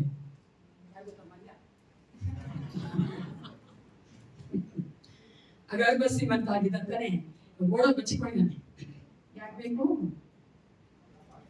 ಎಷ್ಟೇ ಆಗ್ಲಿಕ್ಕೆ ನಾನು ಹೇಳೋದು, ಈ ಲೋಕದಲ್ಲಿ ಎಷ್ಟೇ ಕುಡಿದ್ರು ಆ ಆಶೀರ್ವಾದ ಏನು ಅಲ್ಲಪ್ಪಿಗೆ. ನಾನು ಏಸಪ್ಪ ಕೊಡೋದು ನನ್ನ ಮಕ್ಕಳಿಗೆ ಅದು ಆಶೀರ್ವಾದ. ಅದೇ ನಿತ್ಯ ನಿರಂತರಕ್ಕೂ ಇರುವಂತದ್ದು. ಆ ಆಶೀರ್ವಾದ ನಾವು ನಮ್ಮ ಮಕ್ಕಳಿಗೆ ಕೊಟ್ಟರೆ ಅವರು ಸಹ ನಮ್ಮನ್ನ ಏಸಪ್ಪ ಹೇಳೋ ರೀತಿಯಲ್ಲಿ ನೋಡ್ಕೊಂಡು ವಯಸ್ಸಾದ್ಮೇಲೆ. Don't expect the children. ನೀವು ನಿಮ್ಮಂಗೆ ಬೆಳೆಸ್ಬಿಟ್ಟು ಮಕ್ಕಳನ್ನ ಅವ್ರನ್ನ ನೋಡ್ಕೋಬೇಕು ಅಂತ ಎಕ್ಸ್ಪೆಕ್ಟ್ ಮಾಡ್ಕೋಬೇಡಿ. ಎಷ್ಟು ಹೆಚ್ಚಾಗಿ ಮಕ್ಕಳಿಗೆ ಪ್ರಾರ್ಥನೆ ಮಾಡ್ತೀವೋ ಅಷ್ಟು ಹೆಚ್ಚಾಗಿ ದೇವರನ್ನ ಅವರ ಆಶೀರ್ವದಿಸ್ತಾನೆ ಪ್ರಿಯರೇ. ನಮ್ಮ ಸ್ವಲ್ಪ ಆಶೀರ್ವಾದ ಹೋಲಿಸ್ತಿಕ್ಕಾಗಿ ಲೋಕದ ಆಶೀರ್ವಾದ ಮಾತ್ರ ಅಲ್ಲ, ಆತ್ಮಿಕವಾಗಿ, ಸಾಮಾಜಿಕವಾಗಿ, ಶಾರೀರಿಕವಾಗಿ ಎಲ್ಲಾ ರೀತಿಯ ಆಶೀರ್ವಾದ ನಾನು ಏಸಪ್ಪ ಕೊಡ್ತಾನೆ ಪ್ರಿಯರೇ. ನಾನು ಹೇಳ್ತೀನಿ, ನಾನು ಏಸಪ್ಪ ಈ ಲೋಕದ ಆಶೀರ್ವಾದ ಕೂಡಿಸಿ ಕೊಟ್ಬಿಟ್ಟು ಅವ್ನು ಕುಡುಕನಾಗಿರ್ಬೇಕಂತ ಆಸೆ ಪಡಲ್ಲ. ಅದನ್ನ ತಂದೆ ಮಾತು ಕೇಳಿ ಮಾಡ್ಬೇಕಂತ ಆಸೆ ಪಡಲ್ಲ. ಅದನ್ನ ಆಸೆ ಪಡೋದೇನು? ಎಲ್ಲಾ ರೀತಿಯ ನನ್ನ ಮಗ ಆಶೀರ್ವಾದವಾಗಿ ಅದನ್ನ ಆತ್ಮ ಆಶೀರ್ವದಿಸಲ್ಪಡಬೇಕು ಅಂತ ನಾನು ಏಸಪ್ಪ ನೋಡುತ್ತೇನೆ. ನಿನ್ನ ಆತ್ಮ ಆಶೀರ್ವದಿಸಲ್ಪಟ್ಟಂತೆ ಜೀವಿತವೂ ಸಹ ಇದೆ ದೇವ್ರ ವಾಕ್ಯ ಹೇಳ್ತದೆ. ಅದಕ್ಕೆ ನೀವೇನ್ ಕೊಡ್ತಿರೋ ಕೊಡಲ್ವೋ ದಯವಿಟ್ಟು ನಾನು ತಾಯ್ತಾ ಕೇಳ್ಕೊಳ್ಳುವಂಥದ್ದು. ಪ್ರತಿದಿನ ಯಾರು ಪ್ರೇರ್ ಮಾಡ್ತಿರೋ ಮಾಡೋದು ಇಂತ ನಿನ್ನ ಮಕ್ಕಳಿಗೋಸ್ಕರ ಪ್ರಾರ್ಥನೆ ಮಾಡಲೇಬೇಕು. ಅದಕ್ಕೆ ಏಸಪ್ಪ ಹೇಳ್ದ, ಕೊನೆಯಲ್ಲಿ ಶಿಲ್ವೆ ಎತ್ಕೊಂಡು ಹೋದಾಗ ನನಗಾಗಿ ಅಳಬೇಡ್ರಿ, ನಿನ್ನ ಮಕ್ಕಳಿಗಾಗಿ ಅದಿರಿ, ಹೋರಾಡಿರಿ ಅಂತ ಒಂದು ಸಮಯದಲ್ಲಿ ನಾವಿದ್ದೀವಿ. ಒಪ್ಕೋತೀರಾ? ಯಾಕಂದ್ರೆ ಭಯಂಕರವಾದ ದಿನಗಳು ಪ್ರಿಯ. ನಮ್ಮ ಪ್ರಾರ್ಥನೆಯೇ ಅವ್ರನ್ನ ಏನ್ ಮಾಡೋದು? ಶೀಲ್ಡ ಕಾಯುವಂಥದ್ದು. ನಮ್ಮ ಪ್ರಾರ್ಥನೆಯೇ ಅವ್ರನ್ನ ಮಾರ್ಗದರ್ಶನ ಮಾಡುವಂಥದ್ದು. ನಮ್ಮ ಪ್ರಾರ್ಥನೆಯೇ ಅವ್ರನ್ನ ಸರಿಯಾದ ಮಾರ್ಗ ನಡೆಸುವಂಥದ್ದು ಪ್ರಿಯ. 24 ಗಂಟೆ ನಾವು ನಮ್ಮ ಮಕ್ಕಳಿಗೆ ಇರಕ್ಕಾಗೋದೇ ಇಲ್ಲ. ಅದು ನನ್ನ ಆತ್ಮ ಪರಿಶುದ್ಧಾತ್ಮನ ಮೂಲಕವಾಗಿ 24 ಗಂಟೆ ಇರ್ತಾರೆ ಹಾಕ್ಕೊಳ್ತೀನಿ. ನನ್ನ ದೇವರ ಭವಿಷ್ಯದ ಮೂಲಕ ನನ್ನ ಮಕ್ಕಳು ಕಾಯ್ಬೇಕಂದ್ರೆ ನಾನೇನ್ ಮಾಡ್ಬೇಕು? ಪ್ರಾರ್ಥನೆ ಮಾಡ್ಬೇಕು, ಬೇಡ್ಕೊಳ್ಬೇಕು, ಏಸಪ್ಪನ ಕೇಳ್ಕೊಳ್ಬೇಕು. ಏಸಪ್ಪ ನನ್ನ ಮಕ್ಕಳನ್ನ ಹುಟ್ಟು, ನನ್ನ ಮಕ್ಕಳನ್ನ ಆಶೀರ್ವದಿಸು, ಪರಾಂಬರಿಸು, ಅವ್ರನ್ನ ಕಾಪಾಡು, ಒಂದು ಇರು ಏಸಪ್ಪ, ಪಾಪದ ಮಾರ್ಗದ ಹೋಗೋದ್ರೆ ತಡ ಮಾಡು ಅಂತ ಕೇಳ್ಬೇಕು. ನಾವೆಷ್ಟು ಜನ ದಯದಿಂದ ಪ್ರಾರ್ಥನೆ ಮಾಡ್ತೇವೆ.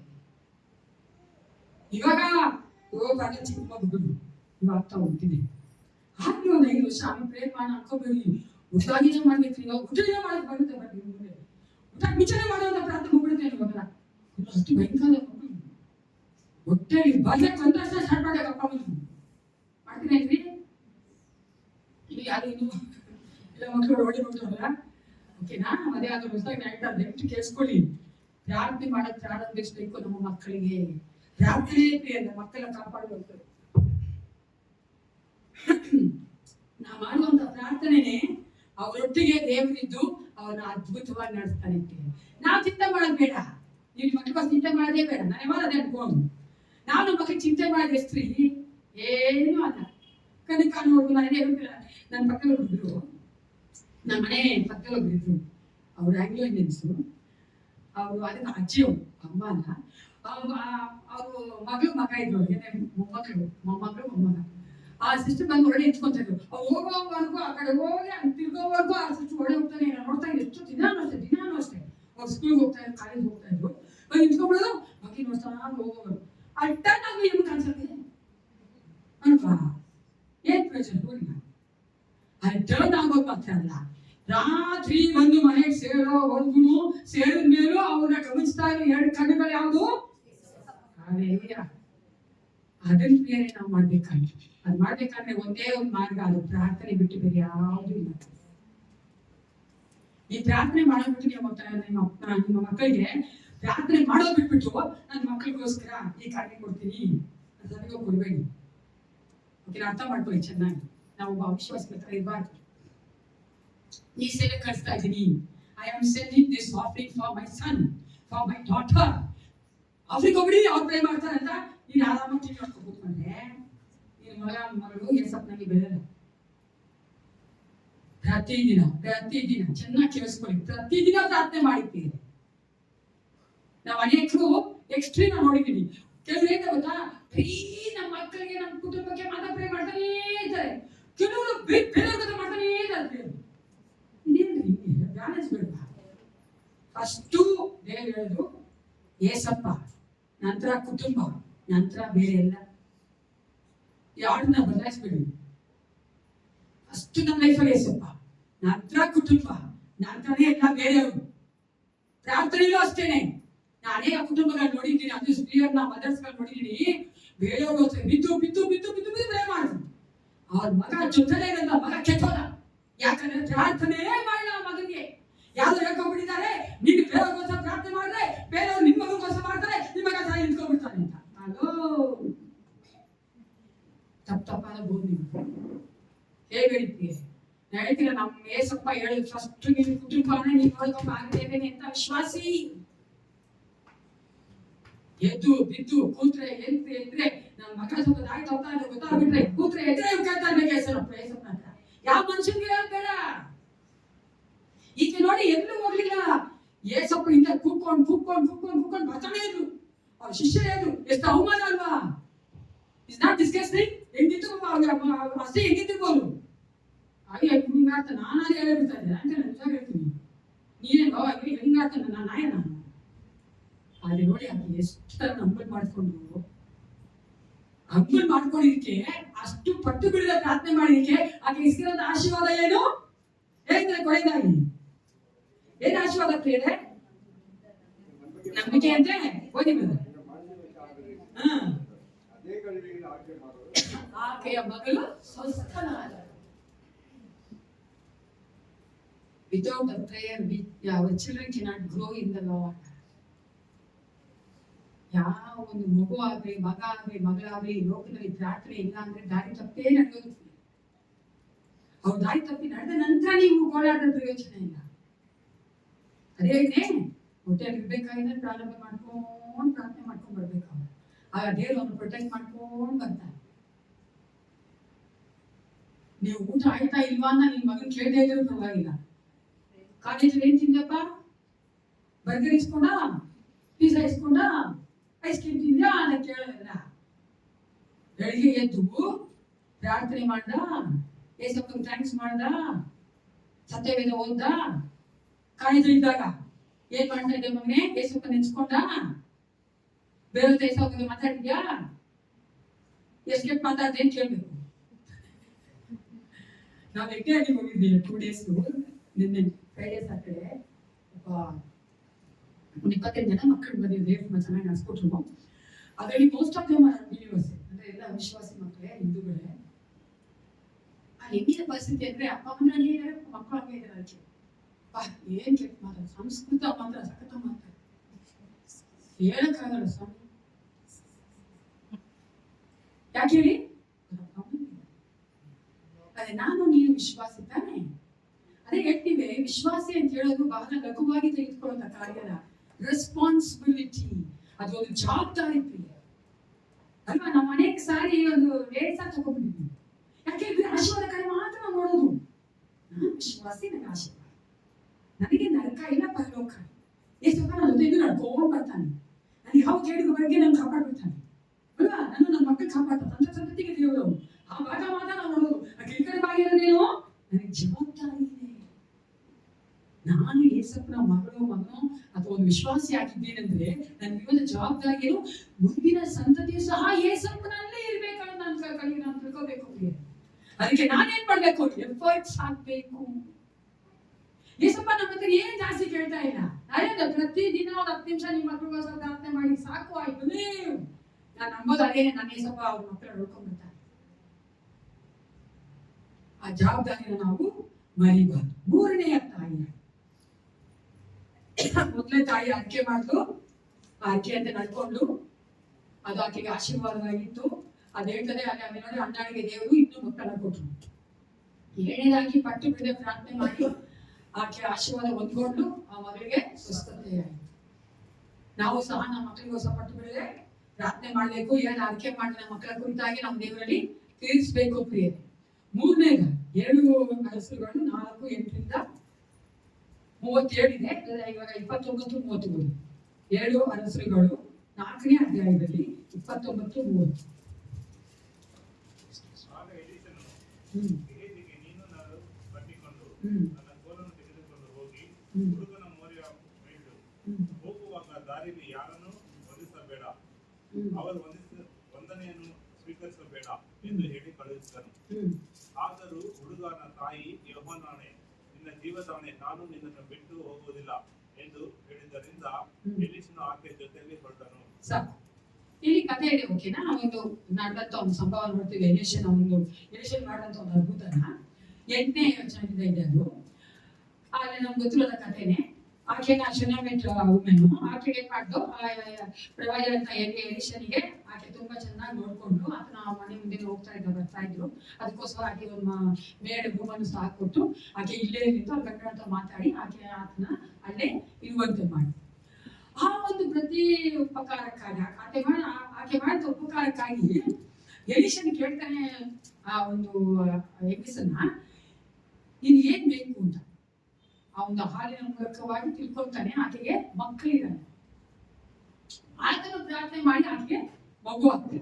ಓಕೆನಾ? ಈ ಒಂದು ಸ್ತ್ರೀಯ ಕಥೆಯಲ್ಲಿ ನೋಡುವುದಾದ್ರೆ ಆಕೆ ಏನಾಗಿದ್ಲಂದ್ರೆ ನಂಬಿಕೆಯಿಂದ ಮಗನನ್ನ ಹಿಂಪಡೆದಂತ ತಾಯಿ, ನಂಬಿಕೆ ಸತ್ತಂತ ಮಗನಿಗೆ ಜೀವ ಕೊಟ್ಟಂತ ತಾಯಿ. ಹಲ್ಲೆಲೂಯಾ. ಆಕೆ ಏನಾಗೋಯ್ತು, ಆ ಮಗು ಬರ್ತಾನೆ, ಮಗ ಆಗ್ತಾನೆ ಹುಡುಗ. ಆದ್ರೆ ಒಂದು ದಿನ ಏನಾಗ್ಬಿಡುತ್ತೆ, 18ನೇ ವಚನ ನೋಡ್ತೇವೆ. ಉಳಿದವನು ದೊಡ್ಡವನಾದ ಮೇಲೆ ಒಂದು ದಿವಸ ಒಳಗಡೆ ಕೊಯ್ಯುವವರ ಸಂಗಡ ಇದ್ದ ತನ್ನ ತಂದೆಯ ಬಳಿಗೆ ಹೋದನು. ಅಲ್ಲಿದ್ದಾಗ ಅವನು ಸತ್ತೋಗ್ತಾನೆ. ಆಕೆಗೆ ಆತನ ತಲೆನೋವು ಬಂದ್ಬಿಡ್ತದೆ. ಆತನು ತಾಯಿಯ ಮಡಿಲಲ್ಲೇ ಸತ್ತೋಗ್ತಾನೆ. ಆಕೆ ಏನ್ ಮಾಡ್ತಾಳೆ, ತನ್ನ ಒಂದು ಎಲಿಷನ ರೂಮ್ ಇತ್ತಲ್ಲ, ಆ ರೂಮಲ್ಲಿ ಹೋಗಿ ಆತನನ್ನ ಮಲಗಿಸ್ತಾಳೆ. ಅಲ್ಲಿ ಎಲಿಷಾ ಇಲ್ಲ. ಓಕೆನಾ? 27ನೇ ವಚನ ನೋಡ್ತೇವೆ. ಬಾಗಿಲು ಮುಚ್ಚಿ ಗಂಡನನ್ನು ಕರೆಸಿ ಅವನಿಗೆ, ದಯವಿಟ್ಟು ನನಗೋಸ್ಕರ ಒಬ್ಬ ಸೇವಕರನ್ನು ಕತ್ತೆಯನ್ನು ಕಳುಹಿಸು, ನಾನು ಬೇಗನೆ ದೇವರ ಮನುಷ್ಯನ ಬಳಿಗೆ ಹೋಗಿ ಬರುತ್ತೇನೆ ಎಂದು ಹೇಳಿದಳು. ನೋಡಿ 23ನೇ ವಚನ. ಅಲ್ಲಿ ಗಂಡನ ಸಹ ಹೇಳಿಲ್ಲ. ಆಕೆ ಏನಂತ, ಹುಡುಗ ಆವಾಗ ಆ ಕಾಲದಲ್ಲಿ ಗೊತ್ತಾ, ಒಬ್ಬ ಪ್ರವಾದಿ ನೋಡ್ಬೇಕಾದ್ರೆ ಒಂದು ಸಮಯ ಗುರ್ತಿಕೊಂಡಿದ್ರು ಅಲ್ವಾ? ಇವಾಗ ಯಾವ ಸಮಯದಲ್ಲಿ ಬೇಕಾದ್ರೂ ದೇವ್ರ ನೋಡ್ಬೋದಲ್ವಾ? ಅಲ್ಲಲ್ಲಿ ಪಾಸ್ ನೋಡಕ್ಕೆ ಬರ್ಬೇಕಂದ್ರೆ ಇದೆ, ಪಾಸ್ ಬರ್ಬೇಕಂದ್ರೆ ಅಪಾಯಿಂಟ್ಮೆಂಟ್ ಹೋಗಿ ತುಂಬಾ ನಾವು ಹೇಳ್ಬಾರ್ದು, ತುಂಬಾ ಸ್ಟಾರ್ಸ್ ಜನ ಇರ್ತಾರಲ್ಲ, ಅದಕ್ಕೋಸ್ಕರ ಅವರು ಅಪಾಯಿಂಟ್ಮೆಂಟ್ ತಗೊಂಡ್ರು. ಇಲ್ಲಿ ನೋಡ್ರಿ ಅದಕ್ಕೆ ಆತನ ಹೇಳ್ತಾನೆ 23ನೇ ವರ್ಷ ನೋಡಿ, ಮತ್ತೆ ನೋಡಿ ಎಲ್ರು. ಆಕೆಯು ಅದಕ್ಕೆ ಅವನು, ಇಂದು ಅಮಾವಾಸ್ಯೆ ಅಲ್ಲ, ಸಬ್ಬತ್ತಲ್ಲ, ಇವತ್ತು ಯಾಕೆ ಹೋಗುತ್ತೀನಿ? ಅವಾಗ ಸಬ್ಬತ್ತಿಗೆ ಅಮಾವಾಸ್ಯೆ ಮಾತ್ರ ಹೋಗ್ಬೇಕು. ಯಾರು ನೋಡಕ್ಕೆ? ಪ್ರವಾದಿಗಳನ್ನ, ದೇವರ ಒಂದು ಸೇವಕರು ನೋಡಕ್ಕೆ. 24ನೇ ವರ್ಷ ಹೋಗಿದ್ದಾರೆ. ಆಕೆಯು ಚಿಂತೆ ಇಲ್ಲ ಎಂದು ಹೇಳಿ ಕತ್ತೆಗೆ ತಡಿ ಹಾಕಿಸಿ ಕೂತುಕೊಂಡು ಸೇವಕನಿಗೆ ಓಡಿಸುತ್ತಾ ಬಾ, ನಾನು ಅಪ್ಪನೇ ಕೊಡುವ ಬಳಿಗೆ ನಿಲ್ಲಿಸಬೇಡ ಎಂದು ಆಜ್ಞಾಪಿಸಿದರು. ಹೀಗೆ ಆಕೆಯು ಪ್ರಯಾಣ ಮಾಡಿ ಕಾರ್ಮೆಲ್ ಬೆಟ್ಟದ ಮೇಲೆ ದೇವರ ಮನುಷ್ಯನ ಬಳಿಗೆ ಬಂದನು. ಅವನು ಈಕೆಯನ್ನು ದೂರದಿಂದಲೇ ಕಂಡು ತನ್ನ ಸೇವಕನಾದ ಗೆಹಾಜಿಗೆ, ಆಗೋ ಅಲ್ಲಿ ಶುನಾಮನು, ನೀನು ಓಡಿ ಹೋಗಿ ಆಕೆಯನ್ನು ಎದುರುಗೊಂಡು ನಿನಗೂ ನಿನ್ನ ಗಂಡನಿಗೂ ಮಗನಿಗೂ ಕ್ಷೇಮವೋ ಎಂದು ವಿಚಾರಿಸಿ ಎಂಬುದಾಗಿ ಆಜ್ಞಾಪಿಸಿ ಕಳುಹಿಸಿದನು. ಆಕೆ ಆ ಸೇವಕನಿಗೆ ಕ್ಷೇಮ ಎಂದು ಉತ್ತರ ಕೊಟ್ಟು ಜಯವಾಗಿದ್ದಳ. ಮಗ ಸತ್ತೋಗಿದ್ದಾನಲ್ಲ ಅಲ್ವಾ? ಅವಾಗ ನೋಡಿ, ಆಕೆಗೆ ಮೊದಲೇ ಒಂದು ನಂಬಿಕೆ ಇದೆ, ಯೆಹೋವ ದೇವರು ಎಲಿಷನ ಮೂಲಕ ಅದ್ಭುತ ಮಾಡಕ್ಕಾಗತ್ತೆ ಅಂತ. That's the faith of a mother. ಹಾಗೆ ಆ ನಂಬಿಕೆ ಇದೆ ಅಂತ ಅದಕ್ಕೆ ಆಕೆ ಹೇಳ್ತಾಳೆ, ಕ್ಷೇಮವಾಗಿದ್ದೀನಿ. 27ನೇ ವಚನ.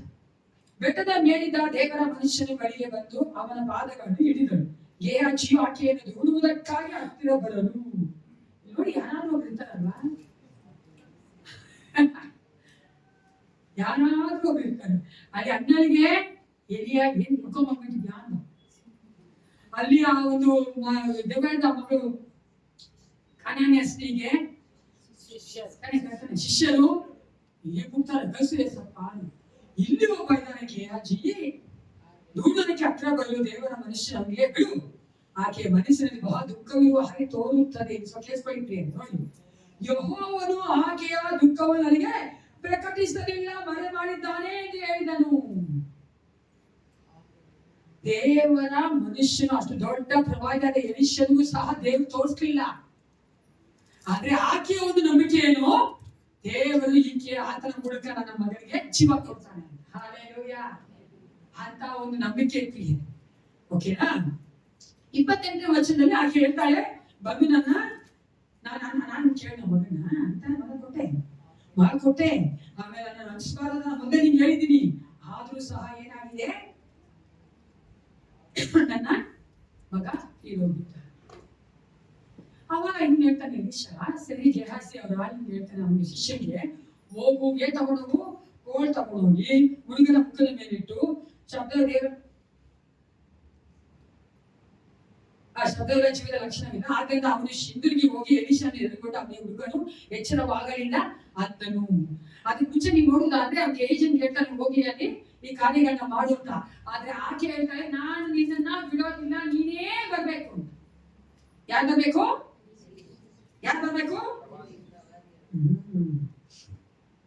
ಆಕೆಗಿದ್ದಂತ ನಂಬಿಕೆ ಏನು, ಎಲೀಷನ ಮೂಲಕ ದೇವರು ಕಾರ್ಯ ಮಾಡ್ತಾನೆ ಅಂತ.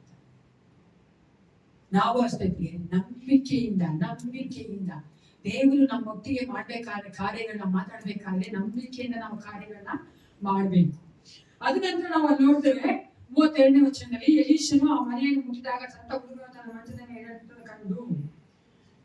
33ನೇ ವಚನ ಹೋಗಿದ್ದಾರೆ, ಯಾರು ಓದಿ 33, 34, 35. ಯಾರು ಒಳಗೆ ಬಾರದಂತೆ ಆ ಕೋಣೆಯ ಭಾಗವನ್ನು ಮುಚ್ಚಿಕೊಂಡು ಯೆಹೋವನನ್ನು ಪ್ರಾರ್ಥಿಸಿದನು. ಅನಂತರ ಹುಡುಗನ ಮೇಲೆ ಬೋರ್ಲು ಬಿದ್ದು ತನ್ನ ಕಣ್ಣು ಕೈಗಳನ್ನು ಅವನ ಬಾಯಿ ಕಣ್ಣು ಕೈಗಳಿಗೆ ಮುಟ್ಟಿಸಿದ್ದರಿಂದ ಹುಡುಗನ ದೇಹವು ಬೆಚ್ಚಗಾಯಿತು. ಆಮೇಲೆ ಹುಡುಗನನ್ನು ಬಿಟ್ಟು ಎದ್ದು ಮನೆಯಲ್ಲಿ ಸುತ್ತುಮುತ್ತು ಅಧಿಕ ಅಡ್ಡಾಡಿ ತಿರುಗಿ ಅವನ ಮೇಲೆ ಬೋರ್ಲು ಬೀಳಲು ಹುಡುಗನು 7 ಸಾರಿ ಸೀಟು ಕಣ್ತೆರೆದನು. ಆಗ ಎಲೀಷನು ಗೆಹಾಜಿಗೆ ಶೂನ್ಯಗಳನ್ನು ಕರೆ ಎಂದು ಆಜ್ಞಾಪಿಸಲು ಅವನು ಆಕೆಯನ್ನು ಕರೆದನು. ಆಕೆಯು ಬಂದಾಗ ಎಲೀಷನು ಆಕೆಗೆ, ನಿನ್ನ ಮಗಳನ್ನು ತೆಗೆದುಕೋ ಎಂದು ಹೇಳಿದನು. ಆಕೆಯು ಹತ್ತಿರ ಬಂದು ಅವನ ಪಾದಗಳಿಗೆ ಬಿದ್ದು ಸಾಷ್ಟಾಂಗ ನಮಸ್ಕಾರ ಮಾಡಿ ಮಗಳನ್ನು ತೆಗೆದುಕೊಂಡು ಬಂದಳು. ಇಲ್ಲ ತಿಳ್ಕೊಬೇಕಾಗುತ್ತೆ, ನಮ್ಮ ಜೀವಿತಗಳು ಸಹ ಅನೇಕ ವೇಳೆ ನಮ್ಮ ಮಕ್ಕಳ ಜೀವಿತಗಳಲ್ಲಿ ಏರುಪೇರುಗಳಾಗಬೇಕಾದ್ರೆ, ಒಂದ್ ಸ್ವಲ್ಪ ಆ ಕಡೆ ಈ ಕಡೆ ಆಗ್ಬೇಕಾದ್ರೆ, ಮಕ್ಕಳ ಜೀವಿತದಲ್ಲಿ ಕಾರ್ಯಗಳು ನಮಗೆ ಇಷ್ಟದ ರೀತಿಯಲ್ಲಿ ಅಥವಾ ನಾವು ನೋಡಿದರೆ ಲೋಕಕ್ಕೆ ವಿರುದ್ಧವಾಗಿ ದೇವರಿಗೆ ವಿರುದ್ಧವಾಗಿ ಕಾರ್ಯಗಳು ನಡಿಬೇಕಾದ್ರೆ ನಾವು ನಂಬಿಕೆ ಬಿಟ್ಟುಕೊಳ್ಬಾರ್ದು. ಆಮೇಲೆ ಹೆಂಗೆ ಹೇಳಿದ್ರು ಸಿನಿಮಾನ ಹೆಂಗ್ ಹೇಳಿದ್ರು, ಮದರ್ ಹೆಂಗ್ ಹೇಳಿದ್ರು, ಹಂಗೆ ನಾವು ಸಾಯಿಸಪ್ಪ ನೀನೇ ಗಟ್ಟಿ ನಿಂತ್ಕೊಳ್ಬೇಕು. ಸ್ವಲ್ಪ ನಮ್ಮ ಮಕ್ಕಳಿಗೆ ಆ ಕಡೆ ಈ ಕಡೆ ಆದ್ರೆ ಏನ್ ಮಾಡ್ಬಿಡ್ತೀವಿ, ನಂಬಿಕೆಯನ್ನ ಬಿಟ್ಬಿಡ್ತೀವಿ. ನಂಬಿಕೆ ಬಿಡಬಾರ್ದು, ನಂಬಿಕೆಯಿಂದಲೇ ನಾವು ಪ್ರಾರ್ಥನೆ ಮಾಡಬೇಕು ದೇವರ ಹತ್ರ. ಏಸಪ್ಪ ನೀನ್ ಕೊಟ್ಟಂತ ಮಗಳು ನನಗೆ ನೀನೇ ಸರಿ ಮಾಡ್ಕೊಳ್ಬೇಕು. ಮಕ್ಕಳ ಜೀವಿತದ ಆಸೆ ಹಕ್ಕು ನಕ್ಕುಗಳು ಬರ್ತಾನೆ, ಒಂದೇ ರೀತಿಯಾಗಿ ಹೋಗಲ್ಲ ಅವ್ರು. ನಾವು ಹೋಗ್ಲೇನ್ರಿ, ನಾವು ಚಿಕ್ಕವರಾಗಿ ಇದ್ದಿದ್ವಿ, ಆ ಕಡೆ ಈ ಕಡೆ ಆಗ್ತಿದ್ರು. ನಮ್ಮ ತಾಯಿ ಒಬ್ಬರು ನಮ್ಮ ತಾಯಿ ಇಲ್ಲ, ಅದಕ್ಕೆ ನಾನು ಹೇಗಾಗ mother's day, happy mother's day, ಯಾಕೆ ನಮ್ಮ ಮೇಲೆ ಅದೇ ತಾಯಿಯಂದ್ರು ಮಾಡುವಂತ ತ್ಯಾಗ, ಪ್ರೀತಿ, ಈ ರೀತಿಯಾಗಿ ನಾವು ನಂಬಿಕೆಯಿಂದ ನಾವು ಮಕ್ಕಳಿಗೆ ಪ್ರಾರ್ಥನೆ ಮಾಡ್ಬೇಕಾದ್ರೆ ದೇವರು ನಮ್ಮ ಮಕ್ಕಳ ಜೀವಿತ ನಡೆಸ್ತಾನೆ. ಮಕ್ಕಳು ಸಹ ಅದೇ ಸಮಯದಲ್ಲಿ ನಾವು ಚೆನ್ನಾಗಿ ತಿಳ್ಕೊಳ್ಬೇಕು, ತಾಯಿಯಂದ್ರಿಗೆ ತಂದೆಗೆ ಕೊಡುವಂತ ಗೌರವ ಮತ್ತೆ ಮರ್ಯಾದೆ ಅವ್ರು ಬೇಕಾದಾಗ ಮಾಡುವುದನ್ನ ನಾವು ಬಿಡ್ಲೇಬಾರ್ದು. ನಮ್ಗೆ ಗೊತ್ತು 10 ಆಜ್ಞೆಗಳಲ್ಲಿ ಒಂದು ಆಜ್ಞೆ ಆಶೀರ್ವಾದ ಒಂದನ್ನು ಕಟ್ಟೋದು ಯಾವ ಗೊತ್ತಾ? ಆಗ ನೀನು ನಿನಗಿದೆ ವಿಮೋಚನಾ ಕಾಂಡ 5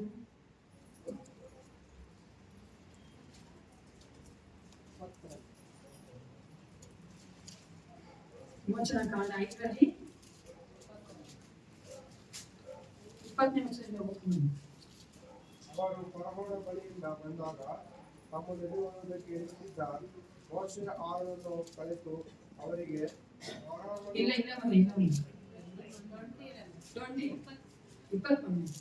ನಿನ್ನ ತಂದೆ ತಾಯಿಗಳನ್ನು ಸನ್ಮಾನಿಸಬೇಕು. ಸನ್ಮಾನಿಸಿದರೆ ನಿನ್ನ ದೇವರಾದ ಯೆಹೋವನಿಗೆ ಅನುಗ್ರಹಿಸಿದ ದೇಶದಲ್ಲಿ ನೀನು ಬಹುಕಾಲ ಇರುವಿ. ದೇವರು ನಿನಗೆ ಅನುಗ್ರಹಿಸಿದಂತ ದೇಶದಲ್ಲಿ ಮೊದಲನೇದಾಗಿ 2ನೇ ದೇಶ ಕೊಡ್ತಾರೆ ದೇವರು, 2ನೇದಾಗಿ ಬಹುಕಾಲ ಬಾಳಿ. That's the blessing what the children will get when they will honor their father and mother. ತಂದೆತಾಯಿಗಳನ್ನ ನಾವು ಸನ್ಮಾನಿಸುವುದಾದ್ರೆ ಈ ರೀತಿ ಆಶೀರ್ವಾದ ದೇವರು ಕೊಡ್ತಾನೆ. ಮೊಟ್ಟ ಮೊದಲನೇದಾಗಿ ಮಕ್ಕಳು ಯಾವಾಗಲೂ ಅಷ್ಟೇ ತಮ್ಮ ಜೀವಿತದ ಕುರಿತ ಯೋಚನೆ ಮಾಡಿದಾಗ ನಾವು ನಮ್ಮ ತಂದೆ ತಾಯಿಗೆ ಏನ್ ಮಾಡ್ತಾ ಇದ್ದೀವಿ, ಮೊಟ್ಟ ಮೊದಲನೇದಾಗಿ ದೇವ್ರಿಗೆ ಏನ್ ಮಾಡ್ತಾ ಇದ್ದೀವಿ ವಿರುದ್ಧವಾಗಿ, ತಂದೆ ತಾಯಿಗೆ ಏನ್ ವಿರುದ್ಧವಾಗಿ ಮಾಡ್ತಾ ಇದ್ದೀವಿ ಅಂತ ಯೋಚನೆ ಮಾಡ್ಬೇಕು ಅಲ್ವಾ? ನಮ್ಮ ದೇವರು ಲೋಕ ಹೇಳೋದಲ್ಲ, ಲೋಕ ಹೇಳ್ತಾರೆ ತಾಯಿಗೆ ಗೊತ್ತಿಲ್ಲಂದ್ರೆ ಅಲ್ಲ, ನಾನು ಏಸಪ್ಪನೇ ದೇವರು, ನಾನು ಏಸಪ್ಪನೇ ತಾಯಿ ತಂದೆ. ನಾವು ಏಸಪ್ಪನ ನಾವು ಸನ್ಮಾನಿಸುವುದಾದ್ರೆ, ಆತನ ಗೌರವಿಸುವುದಾದ್ರೆ, ಆತನ ನಂಬುವುದಾದ್ರೆ ದೇವರು ನಮ್ಮ ಮಕ್ಕಳನ್ನ ಚೆನ್ನಾಗಿರ್ತಾನೆ. ಅದಕ್ಕೋಸ್ಕರ ಈ 3 ತಾಯಿಯಂದ್ರು ಒಂದು ಮಾಡೆಲ್ ಆಗಿ, ಉದಾಹರಣೆಯಾಗಿ ಅಲ್ವಾ. ಮೊದಲನೇ ತಾಯಿ ಅಣ್ಣನ್ ಯಾವ ರೀತಿಯಾಗಿ ಅರ್ಕೆ ಮಾಡಿ ಅದನ್ನ ತೀರಿಸಿದ್ಲೋ, ಅದನ್ನ ಒಪ್ಪಿಸ್ಕೊಟ್ಲು, ಅದೇ ತಾಯಿ ಎರಡನೇದಾಗಿ ಆ ಒಂದು ಕಾನ್ಯಾನ್ಯಶ್ರೀ ಯಾವ ರೀತಿಯಾಗಿ ಬಟ್ಟು ಬಿಡದೆ ಪ್ರಾರ್ಥನೆ ಮಾಡಿ ತನ್ನ ಮಗಳನ್ನ ಆಕೆ ಸ್ವಸ್ಥ ಮಾಡ್ಕೊಂಡು, ಮೂರನೇದಾಗಿ ಅದೇ ರೀತಿಯಾಗಿ ಒಂದು ಚುನಾವಣೆ ಆ ಒಂದು ಸ್ತ್ರೀ ತಾಯಿ ತನ್ನ ಒಂದು ಮಗನನ್ನ ತಿರುಗಿ ಪಡ್ಕೊಂಡ್ಲ ಮರಣದಿಂದ, ಆ ರೀತಿಯಾಗಿ ನಾವು ನಂಬಿಕೆಯಿಂದ ಪ್ರಾರ್ಥನೆ ಮಾಡುವವರಾಗಿ ನಾವು ಮಾಡುವಂತ ಹರಕೆಯನ್ನು ತೀರಿಸಿಕೊಳ್ಳುವುದಾದ್ರೆ ದೇವರು ನಮ್ಮ ಮಕ್ಕಳನ್ನ ಆಶೀರ್ವದಿಸಿ ನಡೆಸುವಾತನಾಗಿದ್ದಾನೆ. ನಾನು ನೋಡಿದೆ ನಮ್ಮ ತಾಯಿಗಳಿಗೆ ಇರುವಂತ ದೊಡ್ಡ ಚಿಂತೆ ನಮ್ಮ ಮಕ್ಕಳು ಕುರಿತಾಗಿ.